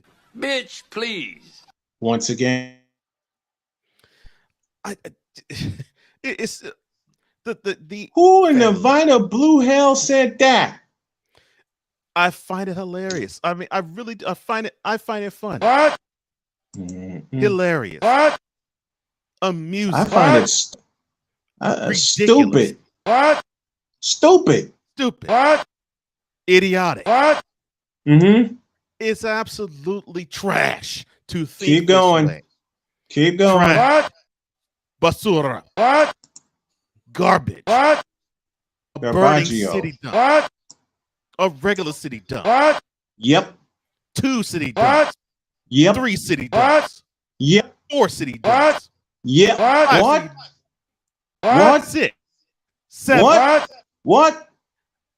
The city dump the size of New York City. It is that big of a pile of having this type of analysis, saying that one team, when they win, it is an indictment against the other's toughness, and then when they lose, it means that the Warriors had help. Cocaine is a hell of a drug. This is what I really want to say to you analysts. Bitch, are you for real? I don't grasp this. I really don't. Give this team that has been to the mountaintop 3 times in the last 5 tries and 3 times in the last 7 years props. They have been there for a reason. They have done this for a reason. They are champs for a reason. And it isn't because of referee help. It isn't because it isn't because they have paid off the refs or greased their palms, and it isn't because when the Celtics win that the Warriors are soft. It is because when the Celtics actually play the way they're supposed to play, their style of play actually can be better than the Warriors if the Warriors get out of what they do best. Conversely, the same thing is true. If the Warriors play the way they do and the Celtics don't play the way they do, guess what will happen? What happened in games 2, 4, and 5 is what will happen. It has nothing to do with refs, has nothing to do with home cooking and home advantages. It has everything to do with the 10 players at present on the court at any given moment. What they do influences the action, not the 3 zebras. So for all of you fools who want to claim that when the Celtics win, the Warriors are soft, and when the Celtics lose, the refs cheat them out of victories. You know your damn role and shut your damn mouth.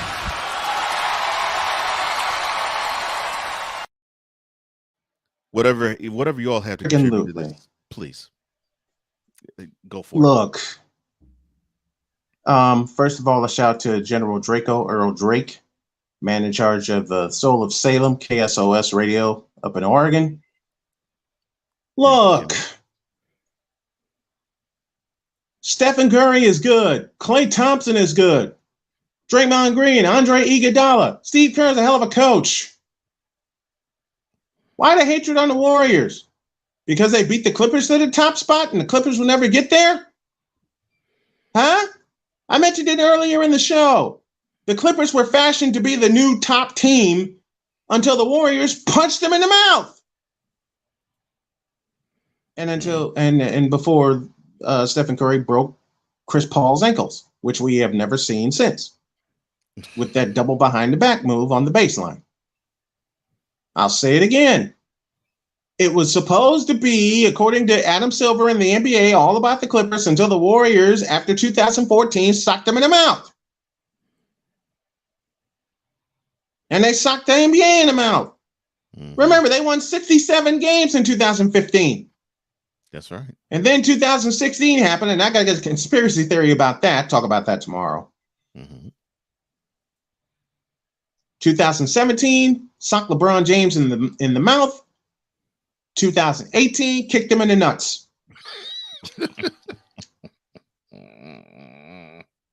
I'll say it again. 2017, the rematch, round 3, kicked LeBron, punched LeBron James in the mouth. And everybody wants to applaud LeBron. Oh my God, he averaged a triple-double in the finals. Yeah, what happened? One big fat ass L after another. Take out your L cards and get aboard the L train. Okay? 2018, 51 points in the first game of the finals. Yeah, what happened? Got aboard an elevated train and took another L. Dumbasses. And you took out your venture card and got aboard the L train. And nearly missed the sumbitch when you fell downstairs. That's what happened to LeBron. He fell downstairs and he got on the L train. Twice. 3 times in 4 years. Okay? LeBron took an L in 2015 and people couldn't stand it. They were making excuses. I know this ain't supposed to be about that, but let me get this out. Let me get this out here. The Warriors are good. Yes, they are. Steve Kerr pushed the right buttons. Yes, he did. And whatever I said today, I'll say tomorrow during my bronzexual confession. So you'll hear more. In fact, I have the feeling my bronzexual confession may run a half an hour, and I'll be sure to cut the hell out of that. I'm so glad you. But the Warriors are good. Yes, okay. Yes, they are. Joe Lacob, Bob Gruber got them to where they are. When they said in 2010 when they bought the Warriors, that's a lonely banner. Of course, I'm talking about 1975 when they swept the Washington Bullets. It's a lonely banner. And I got things to say tomorrow and Thursday about certain team names. I'll save that for tomorrow. Oh, I got ish to talk about. Okay. So Cole, work a nickname segment into the slate for tomorrow. That's a Snowman's take. Okay. But when the Celtics play big, they win. When the Warriors get the Celtics doing a cha-cha, they win. As they should. Want to know what the difference is? The Warriors got 3 victories. The Celtics only have 2. And it's the Warriors with a chance at a closeout victory in game number 6, Thursday night on the road in Boston. 2015, 2018. A chance to close out on the road. Want to know what happened? They closed them out. Only time they didn't, 2016. That's my conspiracy theory for tomorrow. In fact, that'll be after 100. I'm dropping raw hints right now. My conspiracy theory about 2016 will come after 100 days to Carolina. Oh, really? Hell yeah. So y'all watch tomorrow for the conspiracy theory. All right. But all these fools on social media need to stop concentrating on 2 things. I'll make it 3. Stars, stats, and highlight reels. If you stop concentrating on that and actually watch the game and look for the impact, then maybe you'll learn something. But then again, we're talking about finalists of the 21st century. A scary thought in and of itself. Isn't that the truth? And I'll take us out of here. Are these fans from Boston? They sound like DJ Khaled. Thank you, Sick Diggy, for that. Perhaps Billy Crystal, Daniel Stern, and Bill Murray should be the referees for game number 6 and a possible game 7. Don't put that thought in my head. We're the best. Don't put that thought in my head. And a fat lip to go with the punch. And a fat lip to go with the punch in the mouth and multiple losses. Yeah, a punch in the mouth, a fat lip, and a deflated ego. DJ Khaled. Oh dear God. You had to say DJ. Sick Diggy, you had to say DJ Khaled. All right, we're a couple of minutes after the hour. Wise El Jefe, thank you. Wise. Cole Johnson, thank you. To all the folks in the chat, thank you. Tomorrow, not 1, but 2 bronze sexual confessions, plus my conspiracy theory about the 2016 NBA Finals, and more stuff for you. And I will take an L for the team as I will peruse social media heading into game number 6. Why the hell am I doing this? I don't know. I guess I need the exercise. Yeah. Also, we will preview the Stanley Cup final between the Tampa Bay Lightning as they go for 3 in a row against the Colorado Avalanche. And I need to put one of my beloved teams on the hot seat. Oh, yeah. Don't ask. I must put my Chicago White Sox on the hot seat. I know. Believe me, I got ish to spit out. I know about my White Sox. And an email, and this is for Cole, to Houston Astros haters. I've done 3 of them already. I'm going to do a 4th one and tell these Astro haters to shut up already. Stick that asterisk where the sun don't shine. Exactly. Which is why I'm hoping to get Robert Ford on the program. I'll do all that tomorrow. Cole will bring some stuff. The chat will bring it as well. Thank you all for hanging with us for the 4-hour daily sports extravaganza we like to call Snowman in the morning. The hottest of hot takes and the coldest of cold hard facts. For Cole Johnson, for Wise El Jefe, for everyone in the chat and everyone who tuned in, this is the Snowman saying thank you for being with us, and we'll see y'all tomorrow. Have a great day. God bless. Remember to make your next move your best move, and always remember, if your dreams don't scare you, then they are not big enough. Dream big, do bigger. That's what Wise is doing. That's what Cole is doing. Sick Diggy, Andrew, Drew Willingham, everyone in the chat, General Draco. That's what we're all doing. That's what you should do too. We're out of here. See you tomorrow.